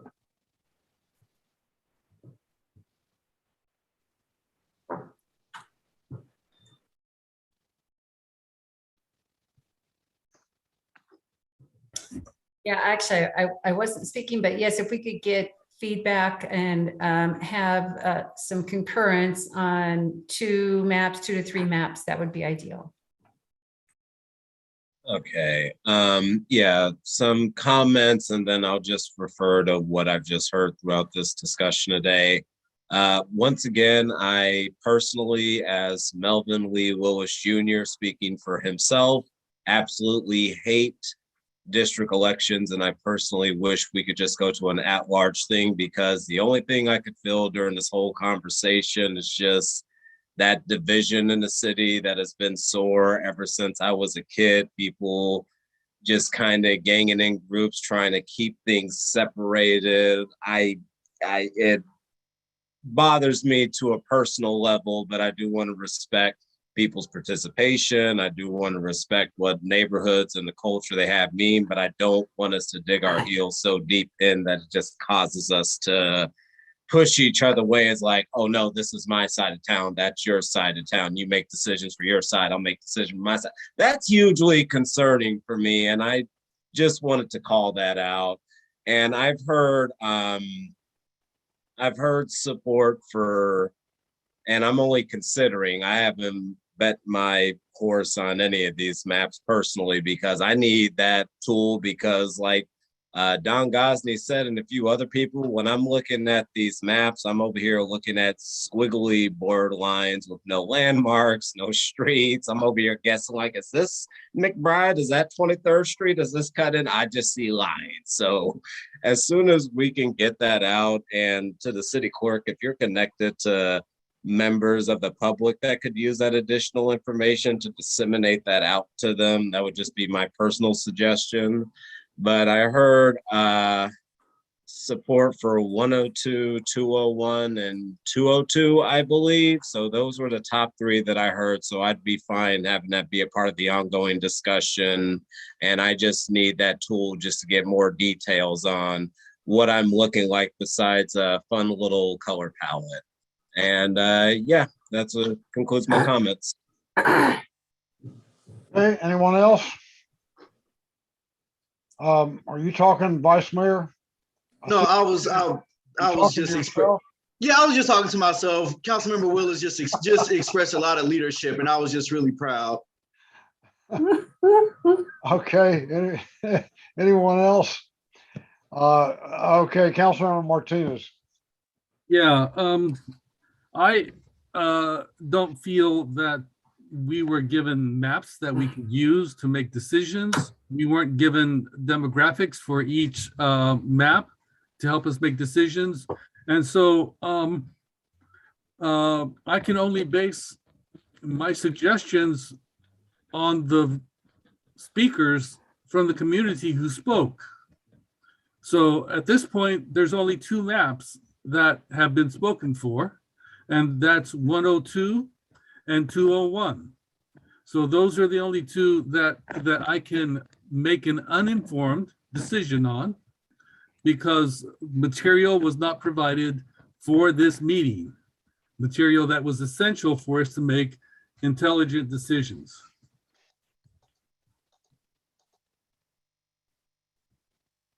Okay, anyone else?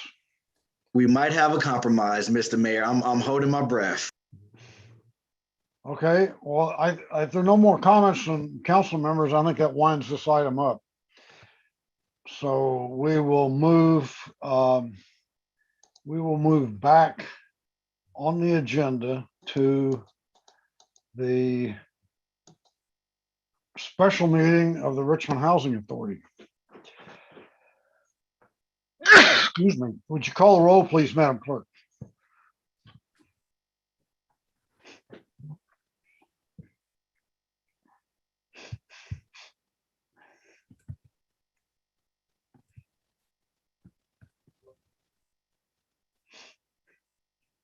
For the Richmond Housing Authority meeting. Can you all hear me? Hold on, yes. Okay. Hold on 1 second, please. Okay. System went down. Okay, here we go. Commissioner Bates, Present. Commissioner Jimenez, Present.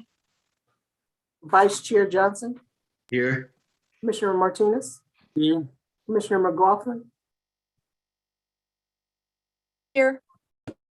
Commissioner Willis, Here. Lieutenant Commissioner Scott,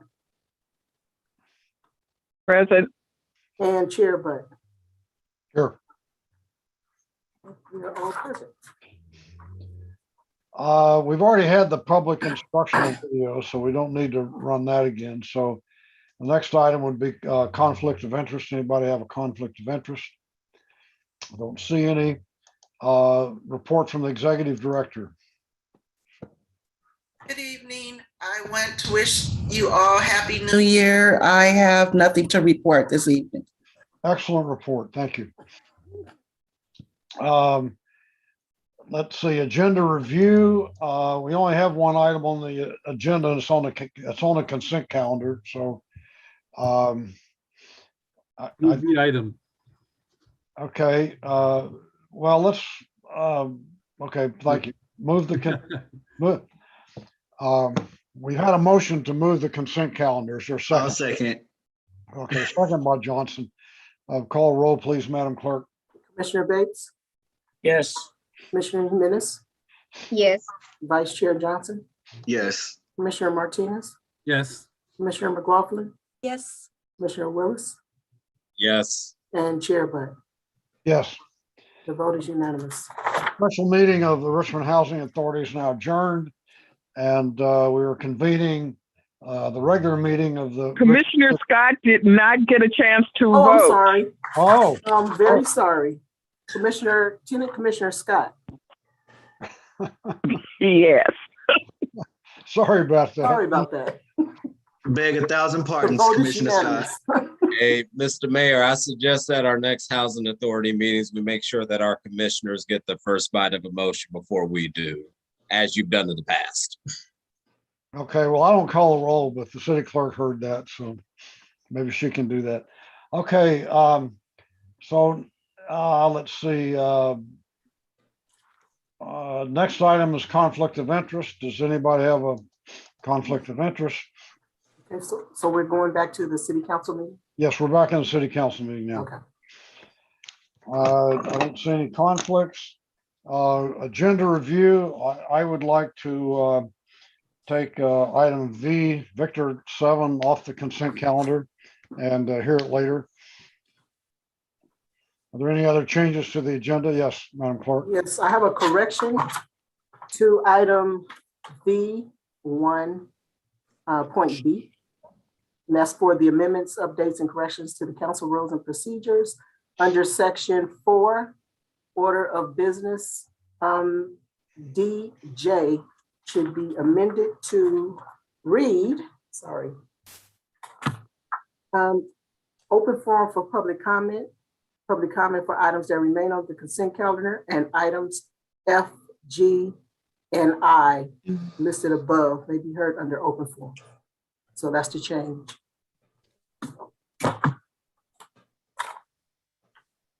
You know what? I'm going to vote against that item.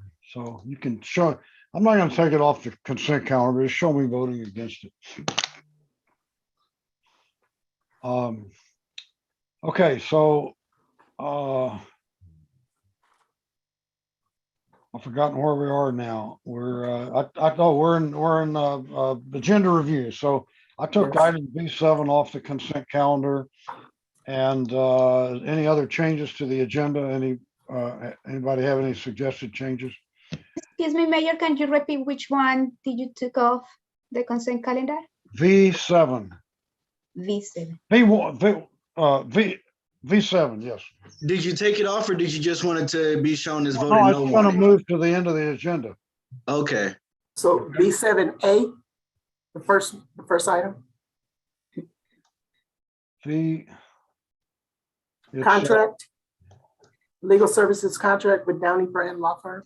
You're right. I'm sorry. Thank you. V7, yeah, V7A. Okay. Okay. Okay, Councilman Willis.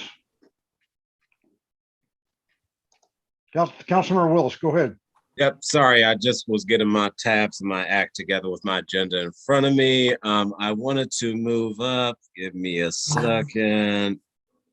If it's possible, I did want to move up W4 after the consent calendar, just especially if the applicants and proponents are here, because I didn't want them to wait all night for us to run through our agenda. It's continued. We're not going to hear it.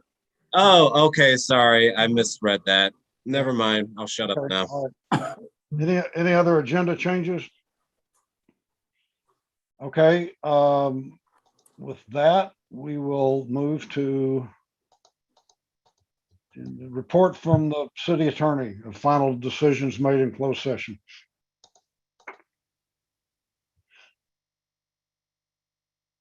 City attorney, you got a report for us?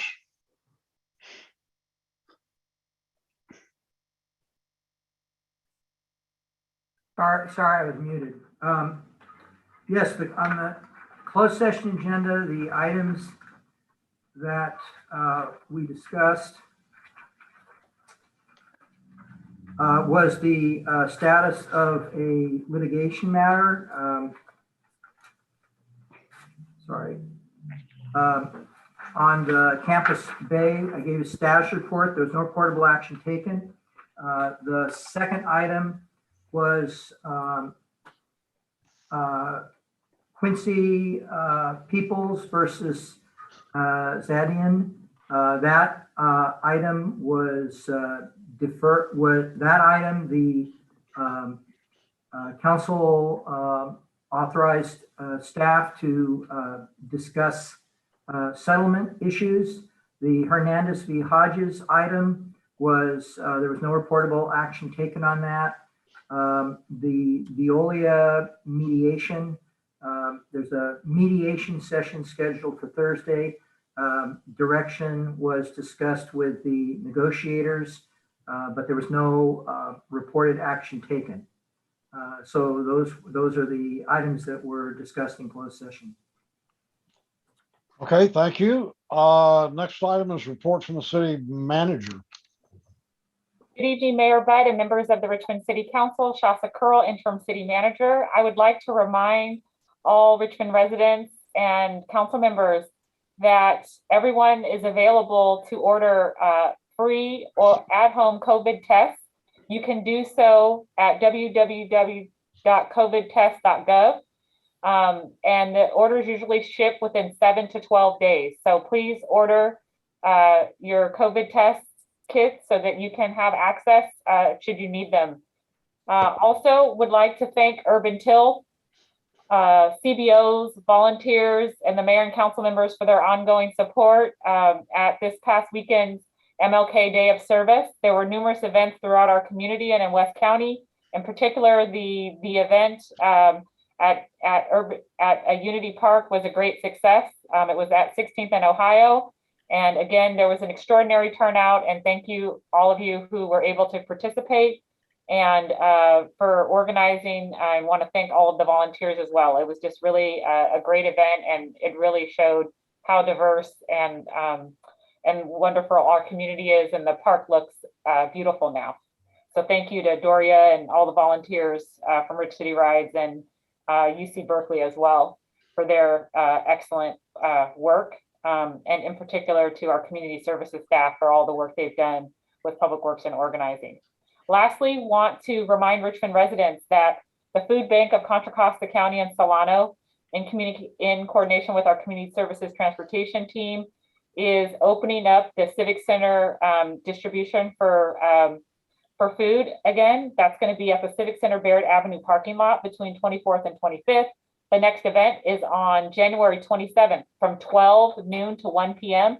Each vehicle can pick up two quantities of food for 2 families. And so walk-ups are not encouraged. If you need assistance, please call 510-621-1718. Again, 510-621-1718, and utilize the directional signage that will be there to access the site. Thank you. Thank you. The next item is report from the implementation subcommittee for reimagining task force.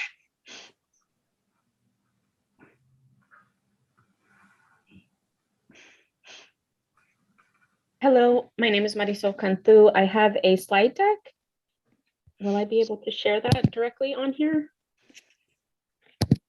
Yes. Okay, perfect. Thank you.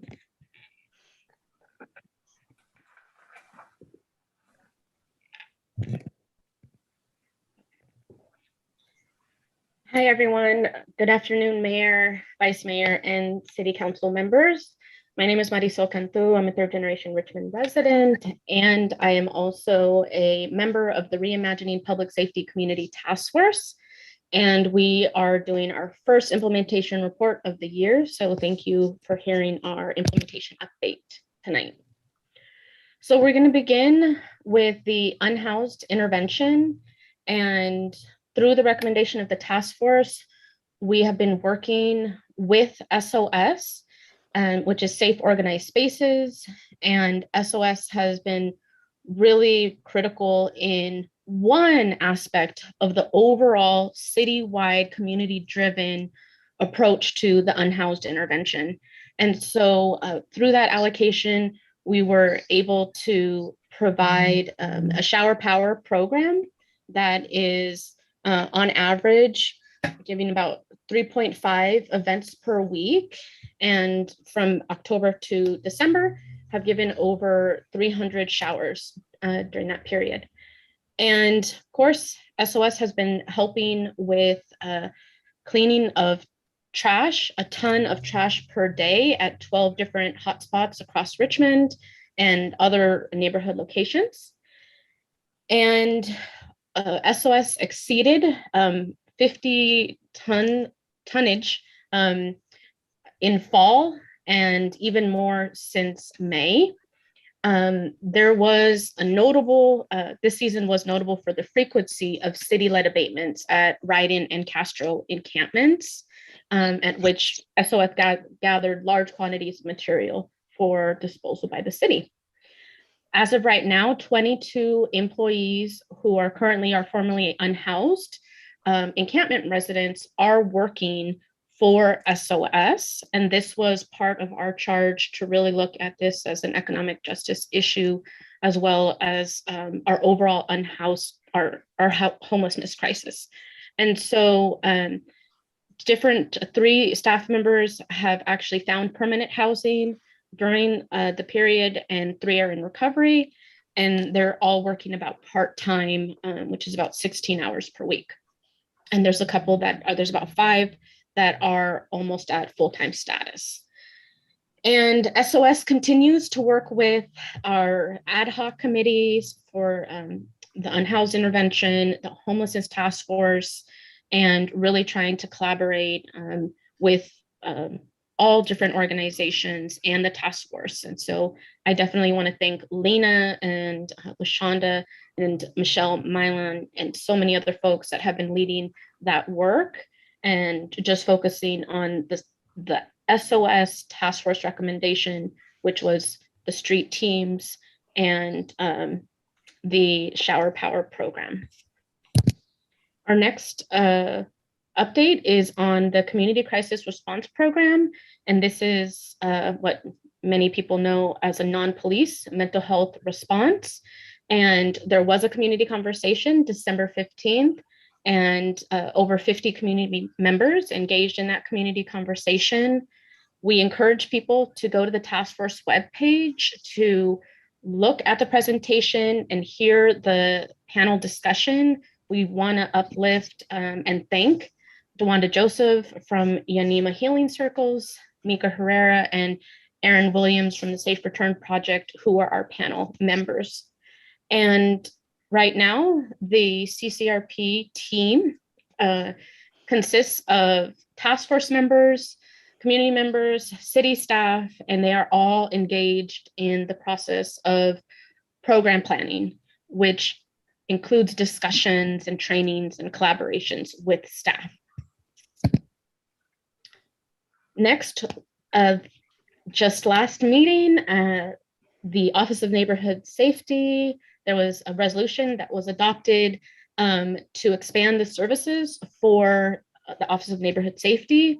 And we encourage city staff to continue to work with the Office of Neighborhood Safety to make sure that hiring can happen for these new positions, which include 1 Deputy Director of Community Services for the Office of Neighborhood Safety, 2 field coordinators, 1 accounting assistant, 1 administrative aide, and 5 neighborhood change agents, which would increase the total amount to 11 neighborhood change agents.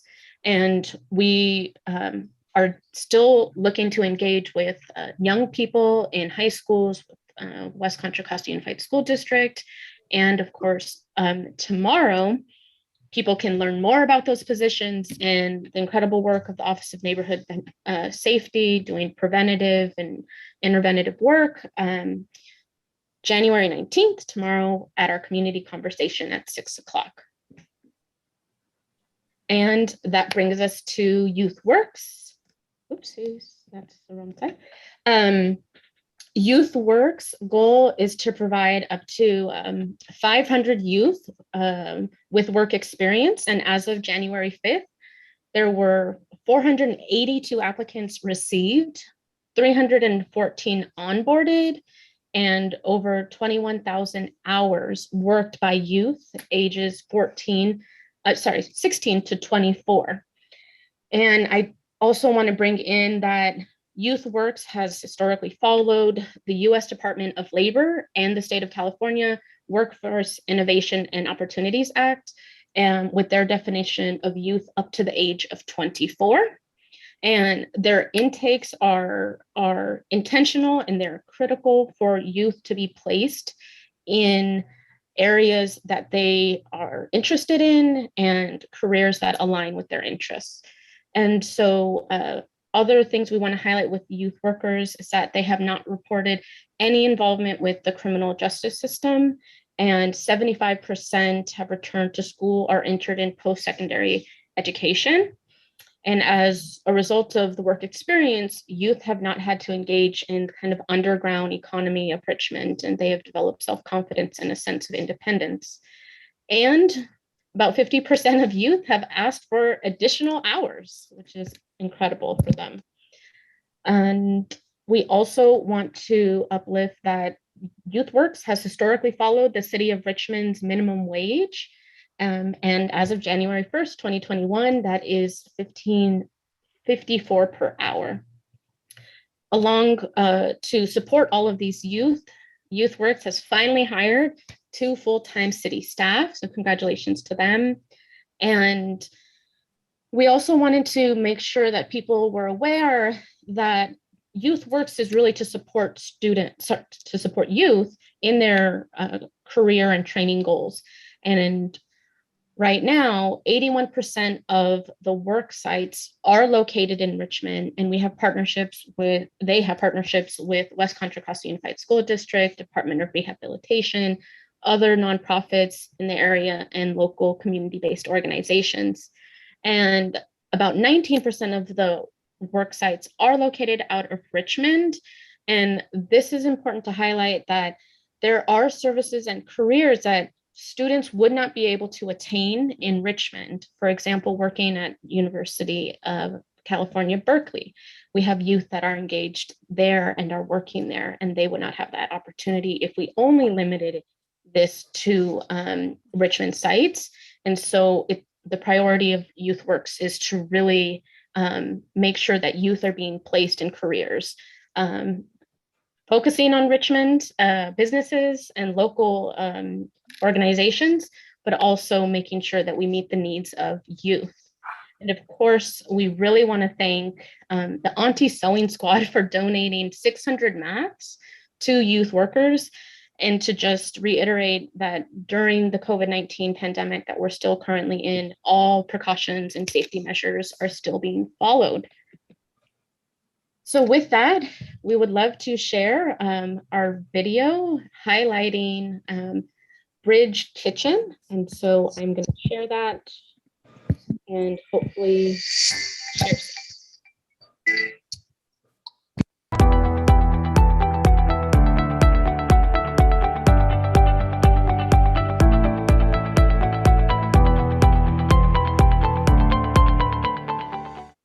Hi, my name is Brittany Wall. I'm the owner and operator of Soulfully Dope Kitchen. I am working right now out of a virtual kitchen here in Richmond. Is Bridge Kitchen, Bridge Commissary Kitchen. And I have been so blessed to be a part of your program the help that you have given me with the labor, labor for small businesses right now, especially coming out of the pandemic, it's really, really, really hard. And so I really, really appreciate with everything in me, because the youth, being able to mentor them and teach them, my trade that I love so much, cooking, has been a blessing. Hi, my name is Ari, and I work at Bridge Art Space, and I help Brittany cook, put her stuff up, and clean, and whatever she needs me to do. The previous manager here, Philip Mitchell, he was the owner, and so that's how I found out about the program. My brother Brandon also let me know that there was, youth available that they could come and help when I needed it, because I was really bummed in here.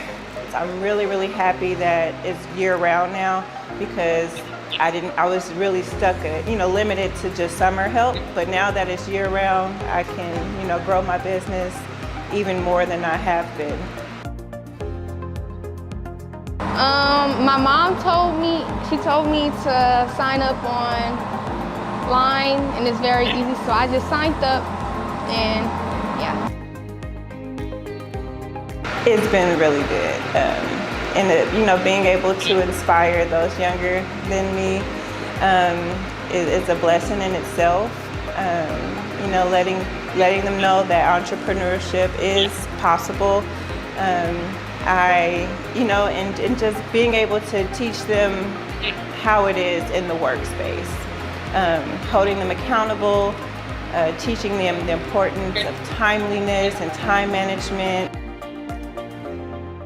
It helped me personally, educationally, because I can go home and teach my family some stuff that I learned here.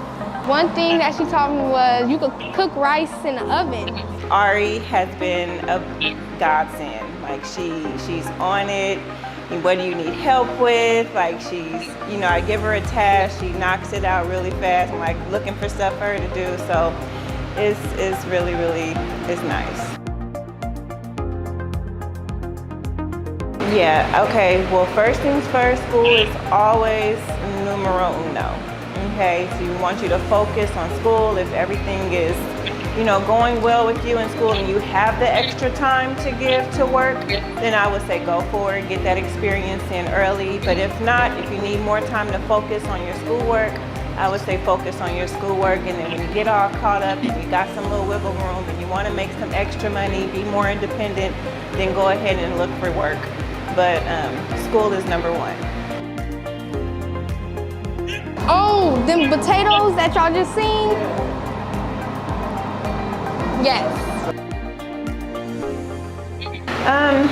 Advice, keep up the good work, you guys. And I'm here. As long as you're there, Soulfully Dope is right here with open arms. Bring them to me.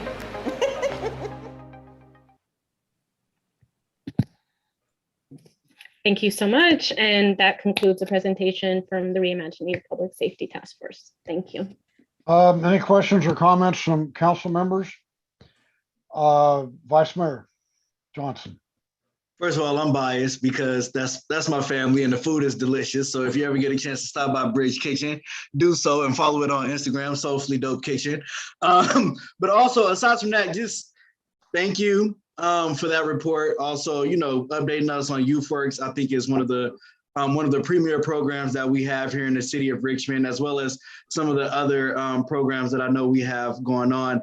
I had a conversation with Supervisor John Joya, and he mentioned that the county is bringing on their community crisis mental health response team. And I was just wondering, has there been conversations? I know, between the two of you, well, I know there has, and I just wanted you to, be able to speak to that a little bit as well.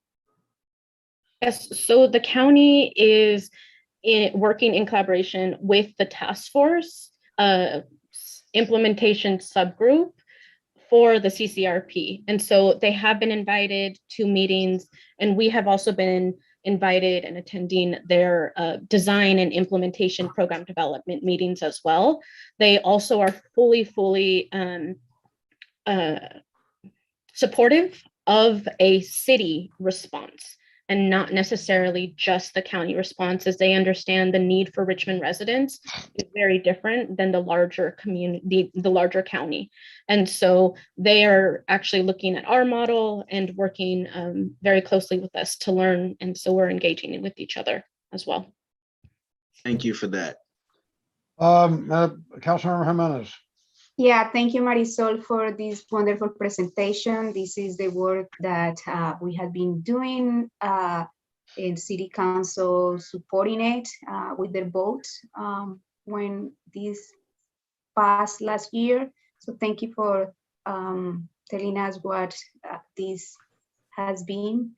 I just have a question about timeline because we approve some money for the community crisis response. Know that it takes some time. So what is the timeline for up and running, if there is, or to just like, what are the next steps? If you can talk a little bit about that. Thank you. Thank you. So we are in kind of right now collaborative learning. We had a program that was community driven, and city staff, including LaShonda White and interns and so many other folks in the fire department have been working in collaboration and getting really abreast of the issues and looking at other models. And so we're building this program very differently from other cities. So it is community led and Richmond specific.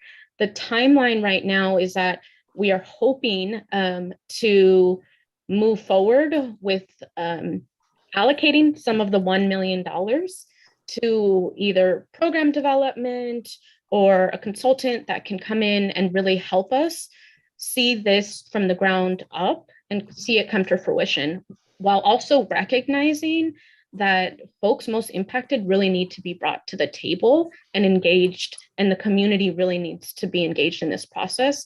So we are taking it slow, and I do not see this this community crisis response being fully up and running even within this fiscal year. Because to do something really right, you have to put intention behind it, and to build something from ground up, it is not going to happen in 1 year, especially when city staff is still learning about these interventions and different approaches and alternative approaches to policing. And so we've heard our community saying, take it slow. We still, RPD is still the #1 responder right now to any crisis right now. And we're hoping in the next couple of months to start coming to City Council with a definitive plan. Any other council members? If members of the public want to comment on this, you can do it during open forum. Okay, Councilmember McLaughlin.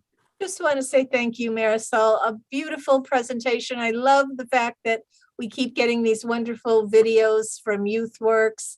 And I'm so glad at our last council meeting, we approved the addition of ONS change agents. And I just want to, I don't know if you know if the hiring process or the recruitment process has started yet. They have not been posted. I checked an hour ago on the city website. And so I urge City Council to work with the city staff to really prioritize those. They actually do a lot of relief work for RPD, and they are in their name changing our communities from the ground up. And so the hope is to have them even posted sooner rather than later. And so I would really hope that we continue to move that along. Well said, and staff heard it, and I think many of us would concur with that. So thank you. If I could just add, LaShonda White, Interim Director for Community Services, and thank you, Marisol. I think she answered questions around CCRP and what we're doing and how we're moving really well. Just with regards to ONS, we are internally meeting with HR to come up with a plan for all of the positions and how we are when we post, and I'm also waiting for class and comp study information around compensation for our NCAs, our neighborhood change agents, which is a part of some of the work we wanted to do to move this forward. So we are moving expeditiously to post and get people hired to move those programs forward. Thank you. Thank you. Okay, if no more comments, the next item is open forum for public comment. Madam Clerk, go ahead and call the speakers. Okay, open forum is an opportunity for the public to address the council on items that remain on the consent calendar or items that are not on the agenda. And just for the record, item V7 has been removed. V7A has been removed from the consent calendar. So if you wish to speak on that, it will come up at the end of the agenda.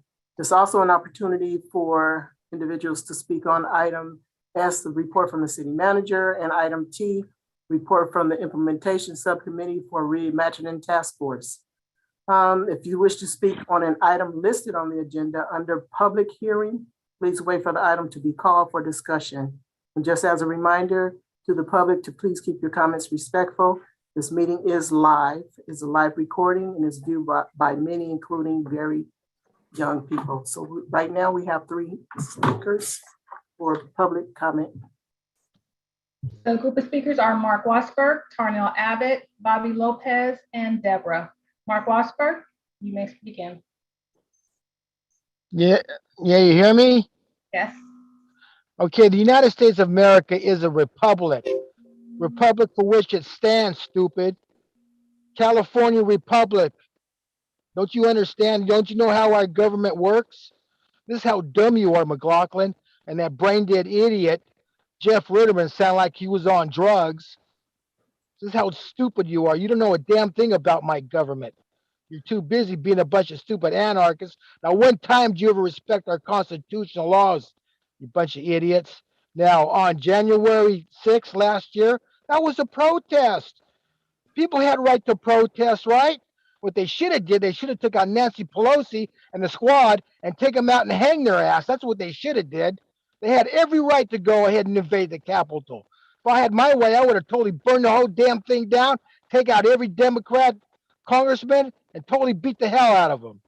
Because I'm going to tell you one thing, people. When Trump runs for office, there's going to be an all-out revolution in this country. Even the top generals even admitted it. You see what I'm saying? Because you people don't respect. Now, one time, all you RPA members, that one time respect our Constitution. Now, one, quote, effing time. And don't give me that fucking crap about children watching this. There ain't no fucking children watching this program. What's wrong with you? You think they know anything about politics? They don't know a damn thing about nothing. All they know is mommy and daddy.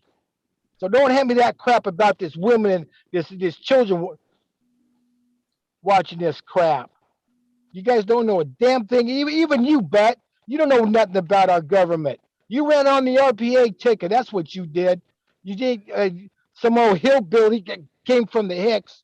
You even sold your ass out to the RPA. You even made secret deals with the RPA. Vote for me and I'll put all your people on the committees. So you better go back and read the Constitution and think what our government's really about.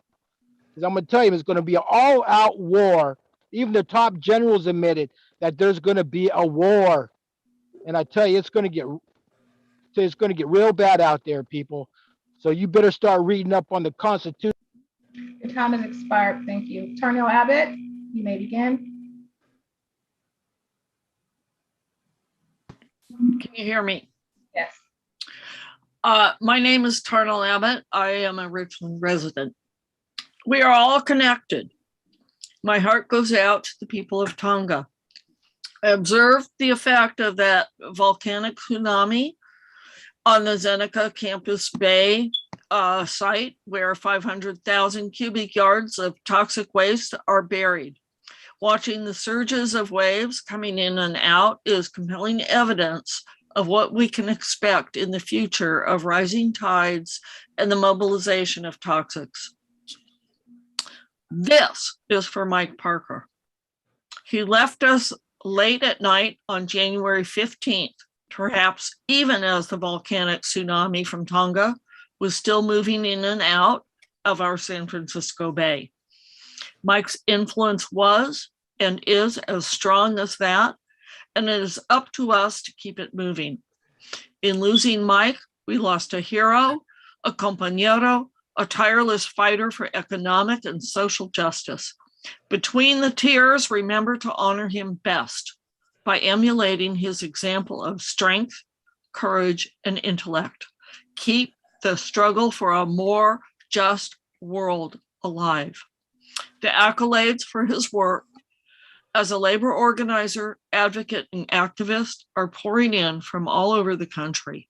He will be sorely missed here and anywhere that working people need an advocate. Mike Parker, presente. Margaret Jordan, presente.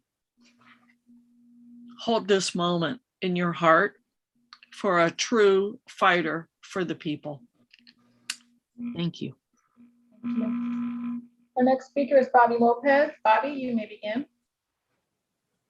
Good evening, Mayor, members of the council. This is Bobby Lopez, Policy Director for Build Affordable Faster California, Project Atadco, which is an affordable housing developer. My comments are directed at item V2, the citywide community benefits policy ordinance. Frankly, this is just really smart legislation and potentially a model for other cities. And so we've been tracking it since your first discussion a few months ago. I was formerly employed by the city and county of San Francisco and got to work on Mission Rock, SF Giants Project, Central Soma, and many other land use matters. And I think people really underestimate how much disagreement and slowing down of projects is frankly due to vagueness and a lack of a clear process. And this is exactly what your cutting edge legislation addresses by outlining a very sensible and fair process. And so I just merely wanted to thank you for your leadership to those who moved it forward and also for the unified support on this board and by the mayor. So again, thank you so much. And my sincerest condolences for your loss of Mike Parker. Our next speaker is Deborah. Deborah, please state your last name for the record and you may begin. Yes, good evening. Can you hear me? Yes. Yes, my name is Deborah Small. Good evening. I'm a Richmond resident and a member of the Reimagining Public Safety Task Force.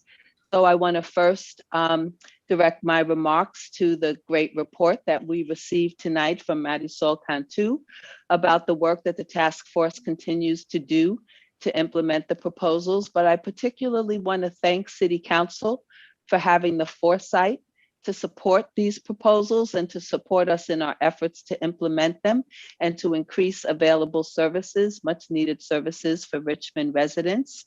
And finally, I want to add my total endorsement for the previous speaker who spoke about Mike Parker and the great contribution that he has been to the city of Richmond. I know myself, I've learned a lot over the last year and a half, just listening to him, talking to him, getting to know him, getting his counsel and his experience and wisdom from all the years that he spent as a fighter on behalf of working people. And it's a real loss when we lose that kind of history and that kind of commitment. I really hope and pray that both in his honor and in the spirit of the people here tonight, that we can work hard to bridge over our divisions, to come together as a city, and to really live out the commitment that he had to make Richmond a great city for all the people who live here. Thank you all. Good night. Thank you. Our next speaker is Anna. Anna, please state your last name for the record and you may begin.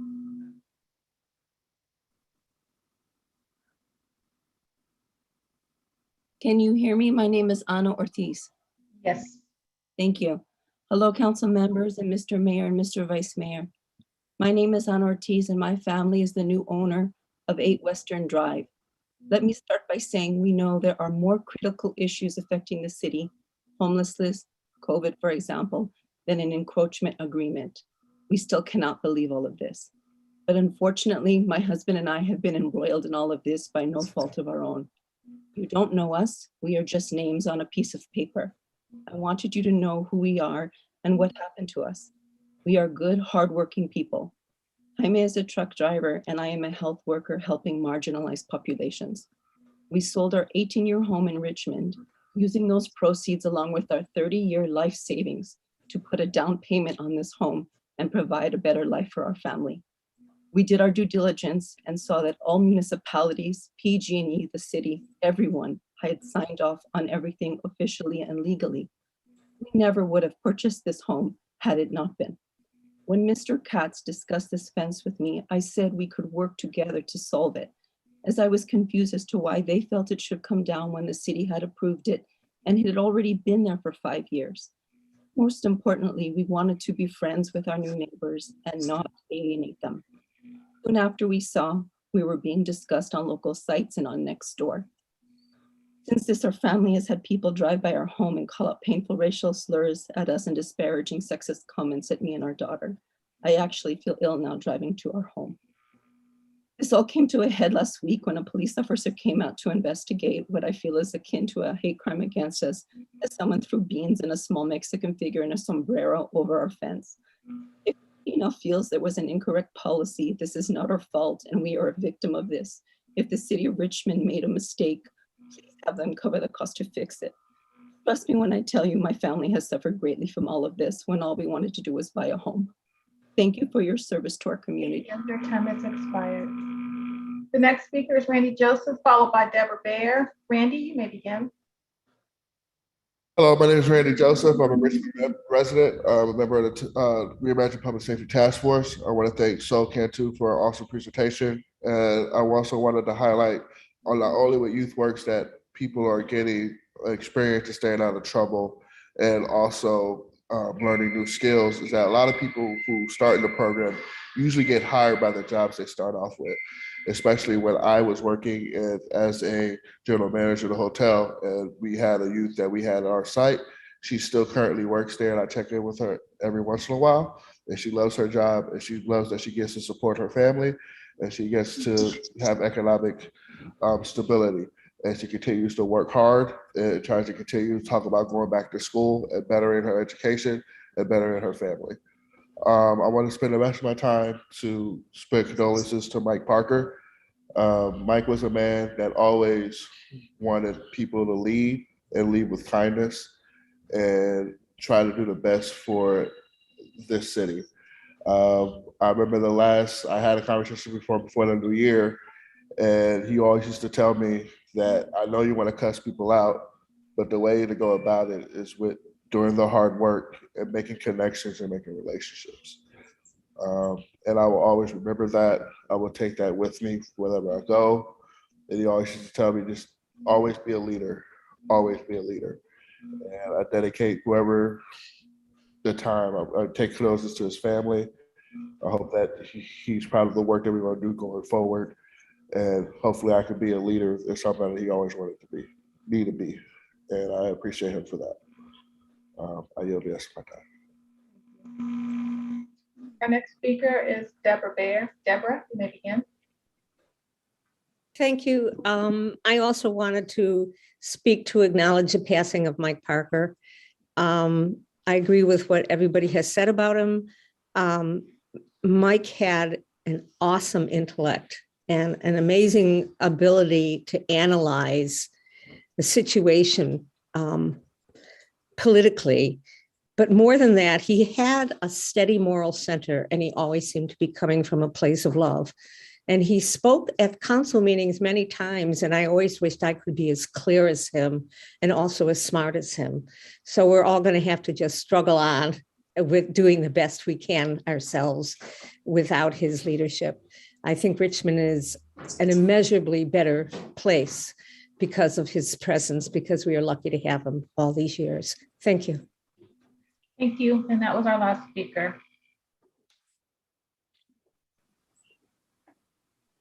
Okay, that takes us to Mr. Mayor, I see Councilmember Willis's hand. I think you may have wanted to speak for open forum.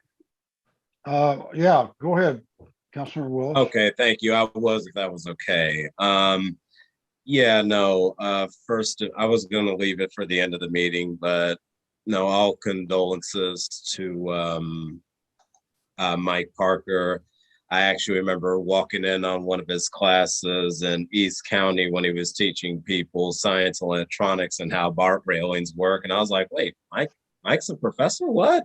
It was funny. I mean, and I love that man a lot. He never put any expectations on you that he wouldn't do himself. And I'm going to miss him greatly. The main reason, and also to the public comment that I just heard, Anna Ortiz, based on your story, I am so sorry that that happened. That no one should ever, even if you're unwelcome, even if you're not liked by your neighbor, nobody should ever feel so unsafe and so targeted to where you have to call the cops because you feel like it's a potential hate crime. That's not okay, and you shouldn't have to feel insecure in your neighborhood.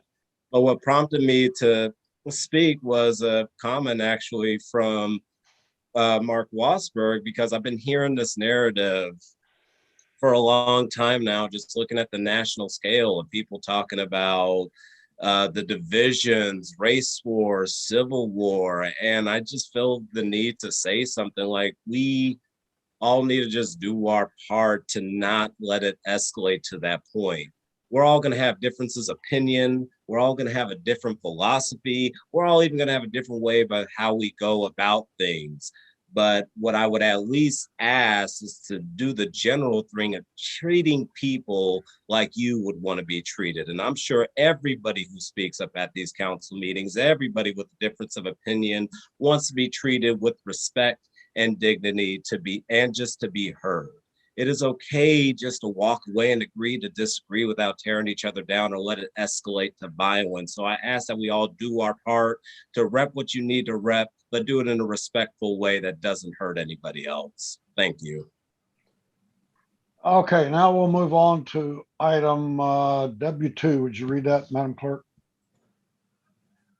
Okay, are we gonna take a vote on the consent calendar? So moved. Second.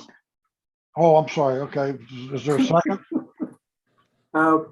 Let's see, we have a motion by Councilmember Willis, a second by Vice Mayor Johnson. Okay. And just to remind the public that item B.7.8 has been removed from the consent calendar. Councilmember Bates? Yes. Councilmember Jimenez? Yes. Vice Mayor Johnson? Yes. Councilmember Martinez? Councilmember Martinez? Yes. Councilmember McLaughlin? Yes. Councilmember Willis? Yes. And Mayor Butt? Yes, but show me voting no on item V1B. Okay, yes. Thank you. Okay, that takes us to, now it takes us to Public hearings? W2. Yes. We already had our public hearing. Item W2 under public hearings is to introduce an ordinance for first reading, amending Richmond Municipal Code sections 15.04.615, .050.c,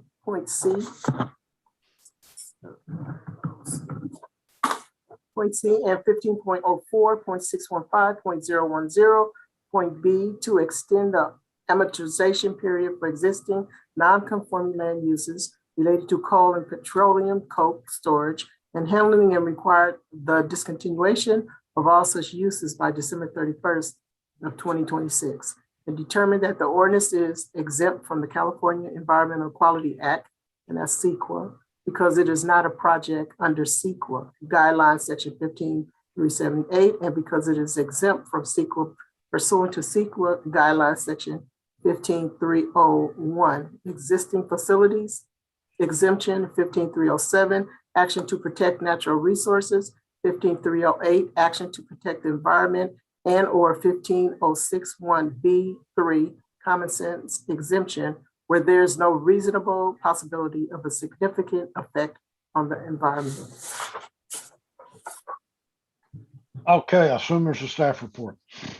Yes, there is, Mayor and council members. Lena Velasco, Community Development Director, and I'm here with James Atencio, Senior Assistant City Attorney. So I'm going to be sharing my screen for the presentation.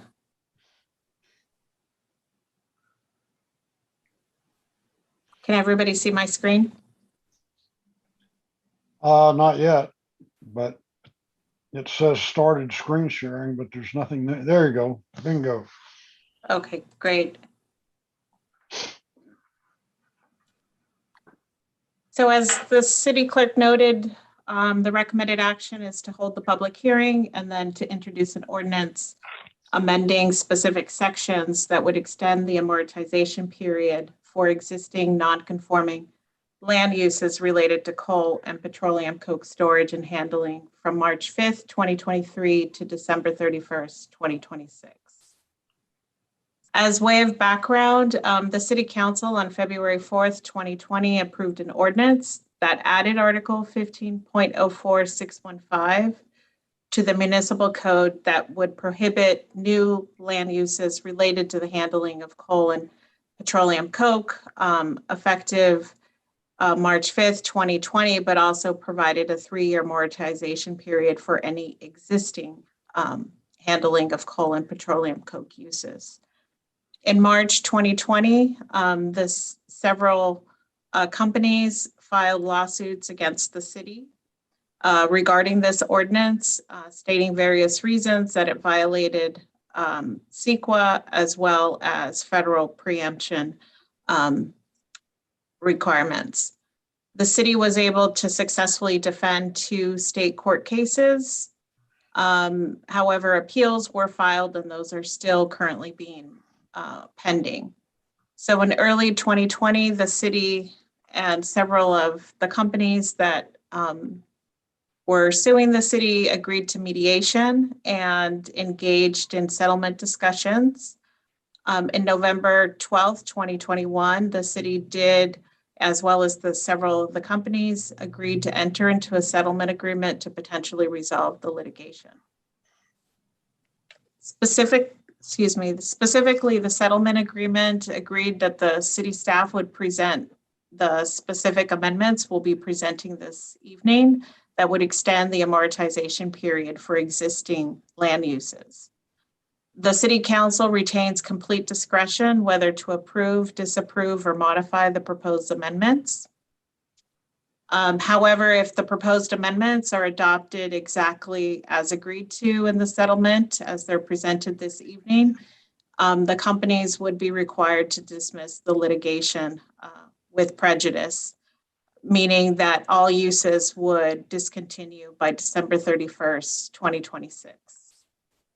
In addition, if the City Council does adopt the proposed amendments, the settlement agreement also requires that certain additional dust control measures be implemented that would further reduce pollution from the operations during the amortization period.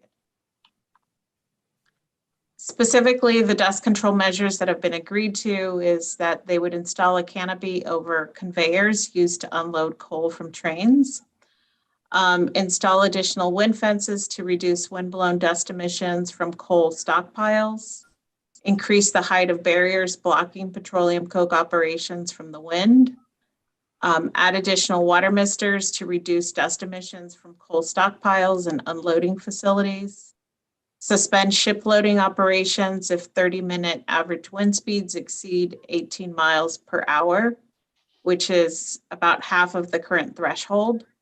In addition, they would expand sweeping operations to prevent fugitive dust from leaving the facility, as well as Wolverine, who would add an additional binding agent on top of each rail car that would transport coal to the Levin terminal as it goes through the city. Here on your screen, you can see the specific amendments. They are part of the ordinance that's being introduced this evening. They're shown in red line. So section 15.04615.050C basically would extend the amortization period to December 31st, 2026.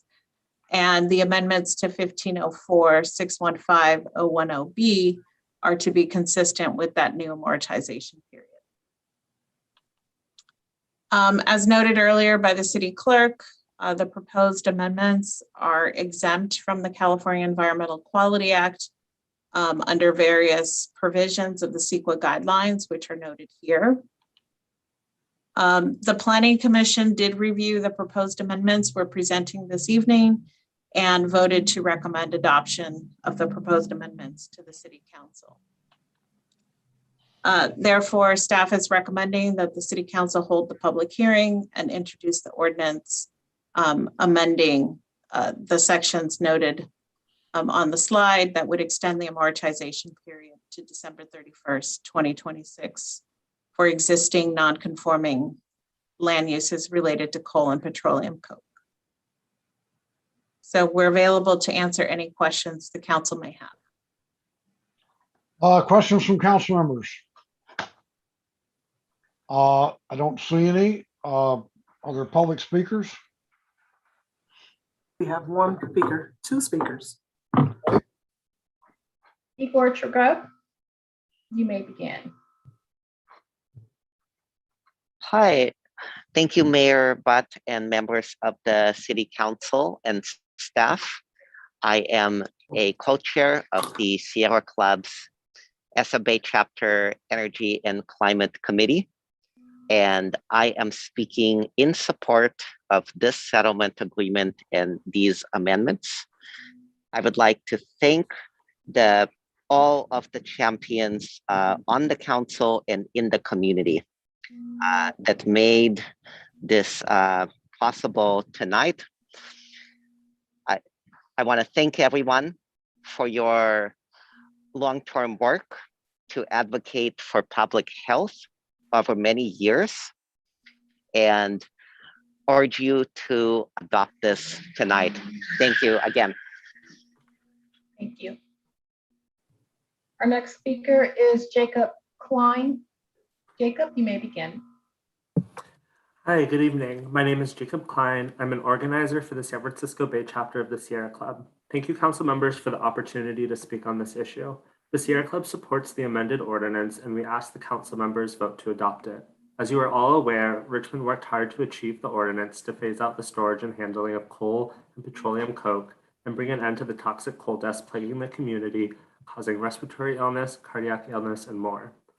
Although we are disappointed that the community will have to put up with Levin's coal and pet coke dust for longer than the original ordinance would have allowed, we believe the settlement represents an acceptable compromise under the circumstances of the federal lawsuits filed by Levin, Wolverine Coal Company, and Phillips 66.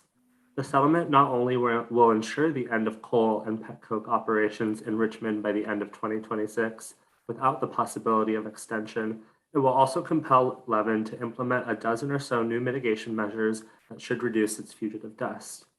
We would like to thank the Richmond community and activists for leading this movement, all of our partners who helped accomplish this, and our champions on the City Council who rose up to support public health. We hope that the Richmond Levin terminal will find a clean alternative commodity so that the workers can keep their good-paying union jobs. We also know there is a growing movement in Richmond calling for a just transition that creates union, family-sustaining jobs in a clean economy, replaces the tax revenue from fossil fuel companies, and prioritizes community health and environmental justice. I urge you to adopt the amendment. Thank you. Thank you. The next speaker is Mark Wasberg. Mark, you may begin. You hear me? Yes. You know, I want you to do a survey. I want you to go out and get a hold of some medical professions and see how many people here in Richmond was getting sick from coal dust. Huh? Tell me, out of all the years that they was shipping coal from wherever there was going and coming here to Richmond, I want to know how many people was getting sick from coal dust. You know, this is the most stupidest thing I ever seen in my entire life. You realize more people die of car injuries and homicides here and the violence than they do of coal dust? There has not been one report of any of you people, anybody dying of coal dust. I don't get it. You make a big thing out of it, but I don't hear nobody getting sick. I don't see nobody running to the ER room, coughing and gagging, going, oh, I got coal dust. I seen a whole, about a year ago, I seen all these trains were going down Richmond real slow, and there was packed with coal dust. It was packed with the coal, right? I didn't see not one bunch of dust flying anywhere. You guys making it worse for Richmond, and you think you're going to live without oil? You think you're going to live without fossil fuels? You hear me? Yes. I mean, it's totally stupid. See, this is why the tax rate is going to be so high, because they want to get rid of all the businesses, put in green businesses, because they know they're not going to make any money, and you're going to see the tax rates go down. This thing, I think it was Proposition U. This thing is all just a bunch of scam. That's all it is. And you think you're going to close down Chevron? I guarantee you close down Chevron, your taxes are going to quadruple. And you can thank McLaughlin and her Green Party and all this other dumb shit. You think you're going to run without oil? Huh? It ain't going to happen. Soon as they stop oil, you're going to be going back to the horse and buggies. This is how dumb this whole thing is. I'll yield my time. Next speaker is Jamin Purcell. Jamin, you may begin. Hi, I'm calling in because I would like to thank the council for this action. Richmond is a city that suffers with 17% of its children having asthma compared to 8% nationwide.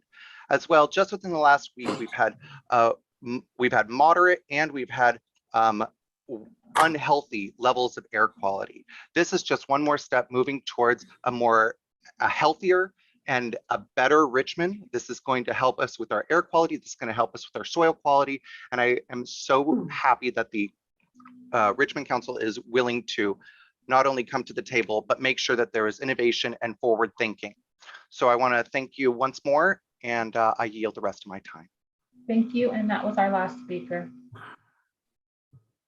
Okay, any further questions or comments from council members? Councilmember Jimenez. I just wanted to say to the community who fought for this no call in Richmond. But I also want to thank James Atencio from the city staff working on this along the outside council who did an excellent job. And also thank Councilmember Martinez, who along with me were in a committee also with Councilmember Bates to be part of this negotiation. And let me tell you, Councilmember Martinez really fought to get to where we are, and really put a lot of push a lot harder to make sure that we have all these mediations during this time until we don't have no more coal in Richmond. So this is a win for our community, for our children, for my daughter who goes to Washington School, and the rails are really next to the school, so that in places like that, we guarantee that we don't have that much pollution. This is for our kids and for the future generations. So thank you. And thank you, Council Martinez. It was a pleasure to work with you on this. You are a really fighter for environmental justice and health in our community. Thank you. Councilmember Martinez. Yes, I'd like to thank the Downer community where I taught for making me aware of the asthma issue among all the school kids in Richmond schools.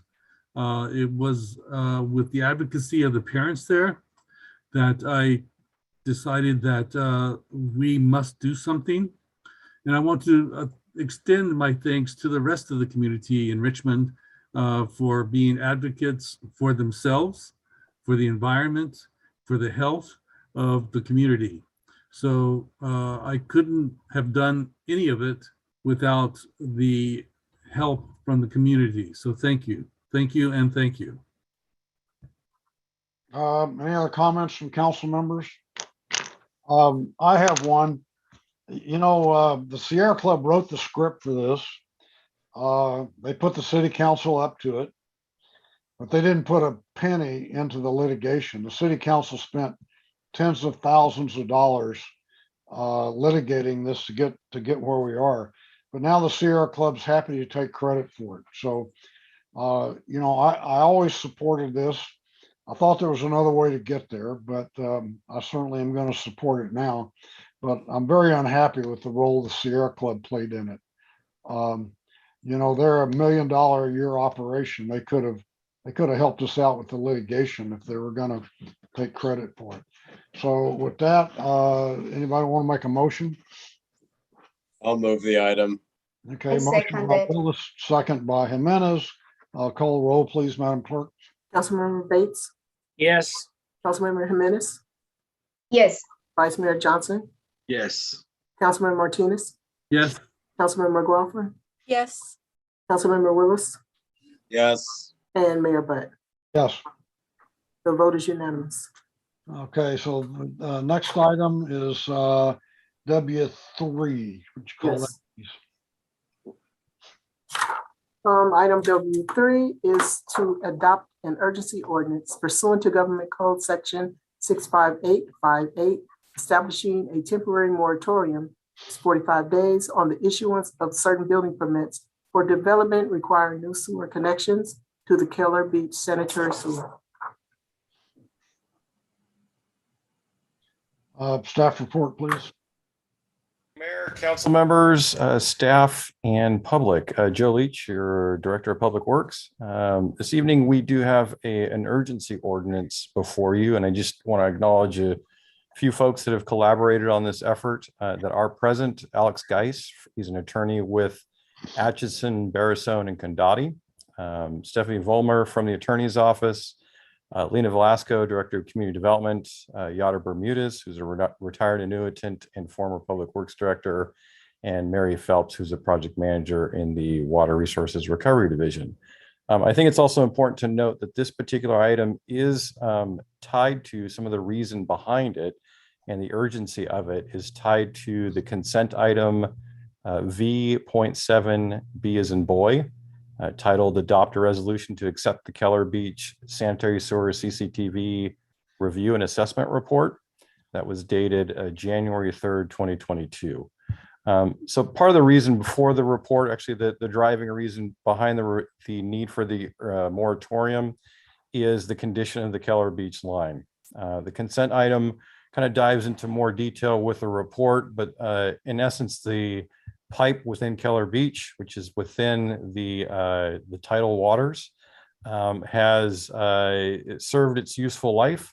The CCTV inspection of it has kind of yielded that the pipe itself was in pretty dire condition. Preliminary review of opportunities and options for the pipe are noted in the report. But really what this says is that we can't add more waste into the system without the potential of a dire consequence. And it's also important to note that the reason why we did this study was one of the items that was noted in the settlement with Baykeeper, where there was an awareness of this particular pipe and potential issues with it. And so we did fulfill that component of the Baykeeper settlement. But now the next step is to prevent for additional flows while we kind of assess and determine a path forward. So the reason why we're doing 45 days, that's allowed under the government code, and Mr. Geis can speak to that if you have questions regarding that. But we plan on, within the 45-day moratorium, we plan to come back to council with a path forward in terms of the studies that are going to be necessary to assess both funding, financing, and options, and how we can best serve the Point Richmond community and not adversely impact the environment. And with that, I will field any questions you might have. Any questions from council members? Councilmember Willis and then Jimenez. Yeah, and somebody let me know if this is inappropriate. I can always wait till February 1st. When we were having our discussion last year about the planning commission and hooking up to a certain sewer line, we were looking also for information on how sewer lines would be connected if somebody was going to build out a new property or project. How is this moratorium going to impact us moving forward with folks who may need to connect to that sewer line, or what is their options? Yeah, so I think part of what we would have to consider is if we can't issue building permits for people to connect into the sewer line that's tributary to the Keller Beach line. If a resident, homeowner, developer wants to come and consider an option for an alternate sewer service connection, that would be something that we would entertain and consider. I think the challenge with that is private force mains within the public right-of-way, agreements for maintenance of those. I mean, so you're diving into some complexities that I think the city may be able to entertain on an interim basis. But there's, agreements that would have to be executed and things along those lines. So I don't know if I answered your question. Yeah, you did. Basically, It's complicated, but not impossible. Correct. Okay, thank you. Councilmember Jimenez. Yeah, thank you for the presentation. I just wanted to, I have two questions. One is, does this moratorium include the permits that the city has already issued? And if it's retroactive, how far it will go, or if just for new ones from today, 45? Yeah, I'll let Alex field that or Lena. Alex, if you want to field that one.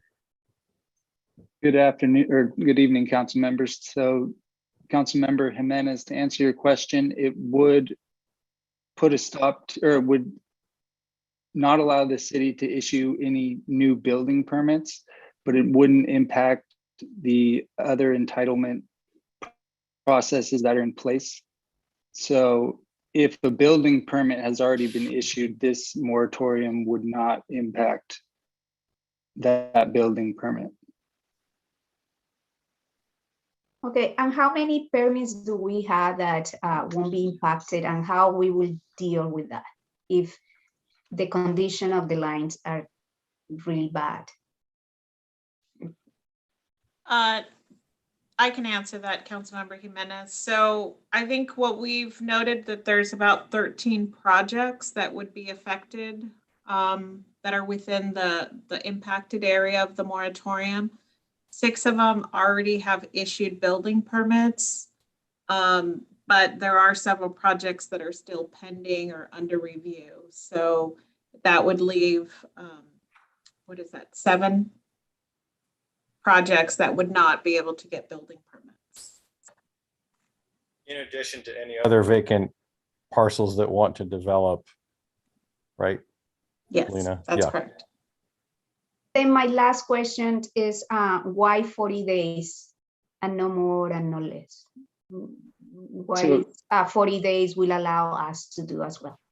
So it's 45 days, and that 45. is all that the state statutes allow at this point. And then as Director Leach mentioned, with additional findings as well as a report stating what measures have been taken to remediate the issues at Keller Beach, the city council can extend the moratorium for up to a total of 2 years.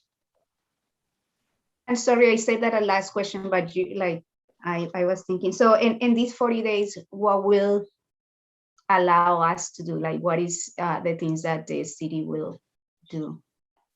I can speak to that. So we've engaged with the consultant team that did the assessment report, and they're going through a process of evaluating options and alternatives and some preliminary costing with that, some preliminary permitting obligations associated with those options and alternatives. And it's a very high level analysis that the plan is to bring back to you prior to the expiration of this ordinance, so that you can take action on, for all intents and purposes, extending the ordinance. Any other questions from council members? Do we have public speakers? Yes, we do. The public speaker is Brad Gunkel. Brad, you may begin. Hello, yes, can you hear me? Yes. Hi, yes. My name is Brad Gunkel from Gunkel Architecture. We represent the owners of at least 6 buildable lots that are be impacted by this moratorium, a number of them already going through the entitlement process, some nearing the end of the entitlement process, and actually already about ready to submit to the building department. In addition to those, there are many other buildable lots in the area. And then also, as you know, because of SB 9, that makes almost every lot in the area now a buildable lot. Any projects that are permitted, even if they're permitted right now or tomorrow, they would not be ready to connect to the sewer within 45 days. And so in reality, this is not about the 45-day moratorium. This is about a 2-year moratorium through extensions. That 2-year moratorium will basically prevent a lot of different building permits for housing. It will circumvent the intent of SB 9. It will prevent construction of ADUs for a 2-year period, basically a time period when we, there's a critical need for housing, and we will be preventing that from happening in an area of Richmond where there is much potential for new housing development. This is something that the city needs to resolve, and that's being put back on the property owners. And so I ask for you to find another way to resolve this issue that does not impact the property owners of Point Richmond. Thank you. Thank you. And that was our last speaker. Okay, any other comments from council members? Council member Willis. Thank you. So Director Leach, just based on what the previous speaker said in my previous question, is that still the same scenario where you're just going to have to work with permitters and kind of figure it out because the sewer line we're talking about is already at capacity and overstressed as it is? Correct. Yeah, I think that will be a challenge because it's not going to be a one size fits all. I think it's going to require collaboration among property owners and developers if there's interest in alternative solutions. But that's going to have to be something that is initiated by those who are developing parcels. The city's, I think, obligation is to pursue the solution to the Keller Beach line, and pursue that as aggressively as we possibly can. Okay, yeah. Well, thank you. I'll move the item because we don't want to overstress the line. That's gonna cause probably worse problems down the road than we have now. Better to kind of do what we can to nip it in the bud and address the issue before it exacerbates and gets worse beyond repair. So I'll move the moratorium for now and look forward to reports and ongoing progress as this issue continues along. So I'll move the item. Is there a second? Second from Martinez. Before we vote, I just want to say I want to give Public Works Director Leach credit for finally moving forward to deal with this. You know, the condition of this line has been well known for literally decades, and I can tell you that Public Works engineers probably back in the probably the 1990s, maybe before then, were telling us that line had to be replaced. They had a plan to do it. They were gonna relocate it to Western Drive and Ocean Avenue, and then all of the homes connected to it would have to put in small lift stations to get up to it. You know, which is not really a big deal, but there's expense involved with it. And I just don't understand why the city knew this had to be done for decades and nobody did anything about it. And I'm really glad to see that now it's finally being being dealt with. So with that, let's call the roll, Madam Clerk. Councilmember Bates, Yes. Councilmember Jimenez, Yes. Vice Mayor Johnson, Yes. Councilmember Martinez, Yes. Councilmember McLaughlin, Yes. Councilmember Willis, Yes. and Mayor Butt. Yes. The vote is unanimous. So I think that takes us now back to W. I'm having V, getting used to this. item V7A, under consent. W1, wait a minute. Oh, V7, VW. Yes. Let me find it. I have a hard time getting used to this new thing. Okay. I don't think anybody needs to present it. I'm just going to tell you why I took this off the consent calendar, why I'm not going to vote. I have seen the city of Richmond waste literally millions of dollars on attorney's fees in the last 15 years dealing with Veolia. And all of these issues could have been resolved in a timely manner. But instead of resolving them in a way that was consistent with the contract, the city let all these issues pile up and made millions of dollars off of it while they were doing it. And still no solutions in sight. We're having another mediation on it this week. But I don't want to debate it. I know it's going to pass, but I just want to vote against it and protest because I think of all the millions of dollars that's been wasted in the past by city attorneys and public works directors who weren't doing their job. So, Councilmember Jimenez. Yeah, I think I agree that the city has been wasting a lot with Veolia, and there is a history of that. Councilmember Gale had refreshed minds in terms of this was we had before Edmund and you and other city council members decided to privatize that service. So we ended up right now being in this situation.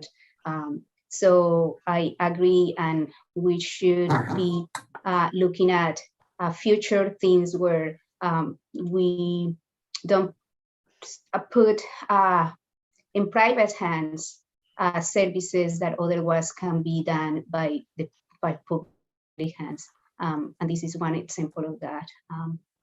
So, yeah. Okay, any other comments? Is there a motion? I'll move the item. I'll second it. Okay, did you get that, Madam Clerk? It was moved by, I'm sorry. I think it was Johnson. Second by Willis. Is that correct? Yeah, so go ahead and call the roll. That is correct. You guys don't not pay attention, but I do. We do not have any public speakers for this item.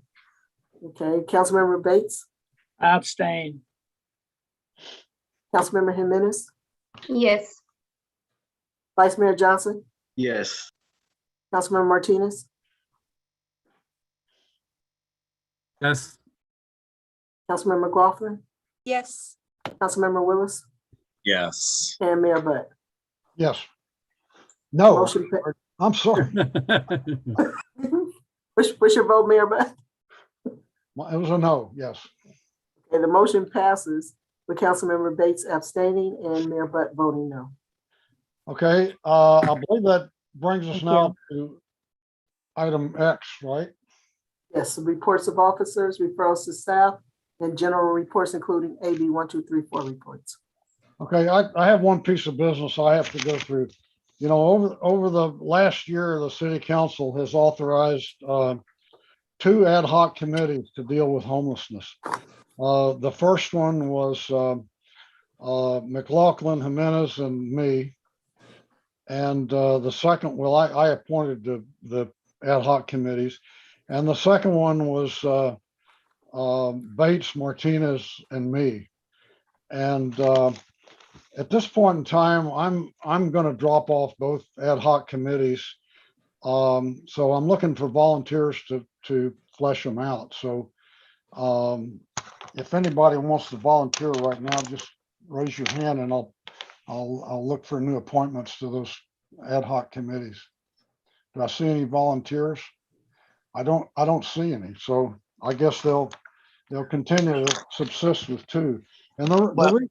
Mr. Mayor, Yeah, I concur with your feeling, and I've been extremely frustrated as well. So I'm going to withdraw from participating for several reasons. One is that this group seem to be unorganized, and individuals are being selected seem like friendship and not a reflection of the total community, and especially the minority community.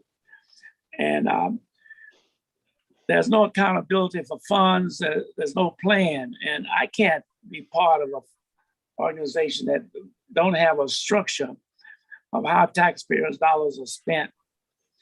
And I just think that someone else would be better suited on that committee than me. So I'm withdrawing as well from that committee. okay. If anybody wants to volunteer to flesh those committees out, just let me know. You don't have to do it now. But I want to tell you why I'm doing this. I'm actually pretty disgusted with the way the city is approaching homelessness. I think that the program is being run by the city council majority. I think they're doing a really poor job. I think that they're oriented more toward perpetuating the problem rather than solving it. And I'm just not going to work on it at all anymore. I'm going to pretty much withdraw from homeless issues in the city. I've got some ideas that I'm very excited about working with other outside organizations, including nonprofits, that I think can really make a difference. And I'll be making some announcements about that soon. But as far as I'm concerned, the council majority owns the homeless problem. And, you know, if you guys can solve it and do some good, God bless you. I wish you the best of luck. But I think right now that pretty much everything you've done has failed, and I just don't want to be a part of it. So I'm not involved in it anymore. This is the leadership that we have with the mayor. Tough situations, he bailed out. So just wanted to say it for the record. Okay, does anybody else have a report of officer, AB 1234 report? Okay, I don't see any. So now we've come to time for memorials, and I believe Councilmember Jimenez has one. Yeah, and I would like, do we have, for the other item, is there any public Which item are you speaking of? comments, or we don't have public here? Not for reports of officers. Yeah. We've done with reports of officers. We're ready to adjourn except for memorial comments. So I understand you wanted. Yeah, I have a memorial. Thank Mike you. Parker, so go ahead. Yeah, so can CTR put it? There you go. Thank you. I want to adjourn tonight's city council meeting in memory of my collaborator and dear friend, Mike Parker, who passed away last Saturday evening. I want to express my condolence to his daughter, Johanna Parker, and all activists and the progressive community in Richmond and elsewhere who knew him. It is a big loss for many of us. For those who did not know Mike, he was an extremely committed person to fight for social justice. He supported many of us in our leadership and was always so generous to share his knowledge with all of us. I was glad to read a part of his goodbye letter when he said that he did not have a bucket list to go through. He did pretty much what he wanted to do, and it was a lot of amazing things. Since a young age, Mike was involved and leading many different battles for social justice, like the free speech movement, the student peace movement, the Student for a Democratic Society, the labor movement, among others. He made invaluable contribution to the labor movement and wrote several books and articles about union organizing. In Richmond, he was a leader in the Richmond Progressive Alliance, where he made invaluable contributions to our community, like supporting renters and helping to pass rent control, supporting workers by advocating for the city to increase the minimum wage, and lately campaigning to pass Measure U to make a fair business tax. One thing that was great about Mike is that he really believed in people power. He was truly dedicated to supporting grassroots leaders and bringing together people with shared values to make real changes and fight for justice. He was always ready to do the hard work. He spent thousands of hours participating in city council meetings, providing thoughtful and practical comments, and thinking about strategies to extend the movement. This is what Bernie Sanders has to say about Mike Parker. I knew Mike Parker, quote, when I was a student at the University of Chicago in the early 1960s. Mike was a brilliant advocate for workers and unions then, and he remained so for the rest of his life. Mike fought tirelessly for human solidarity and a more just and human world. His life's work and dedication should serve as an example for all of us, end quote. We can honor his memory by keeping up the struggle for a better Richmond and a better world. Mike Parker presente. Thank you. Parker, Thank you. presented. Do any other council members have memorials? Okay, I have one. This is for Neil Schultz. Neil passed away on the 15th of January.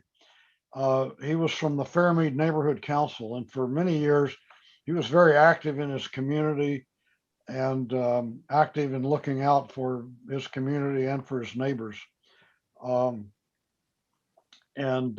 just want to offer our condolences to Neil's friends and his family. Actually, one of his sons was an architectural drafter and worked for me at Interactive Resources many years ago before moving to another city. Councilmember McLaughlin, go ahead. Yes, I actually do have another memorial. Alicia Repko is passed on a couple weeks back, few weeks back maybe. She was someone who was very much part of our annual Sisters in Solidarity event. She, from the get-go when it started in 2008, I believe. And she was also someone who worked tirelessly to free the Cuban Five, a strong Cuban advocate. And we in Richmond, as we have a sister city, of course, with Cuba, with Regla Cuba, and she actually worked with our sister city committee to get a resolution before the city council, which we passed in support of freeing the Cuban Five. So it was a shock to have lost her. Many did not even know she was sick. I, for one, did not know that. But Alicia Repko was a strong, excellent activist, and we mourn her loss and have benefited from having her in our midst. So thank you. Okay, thank you. Any other memorials? Anything else at all? I think we're ready to adjourn. Going once, going twice. Where'd you get that cat, Eduardo? We are adjourned. Thank you. Have a good evening. Good night. Good night. You called it, Miss Pam. Good night.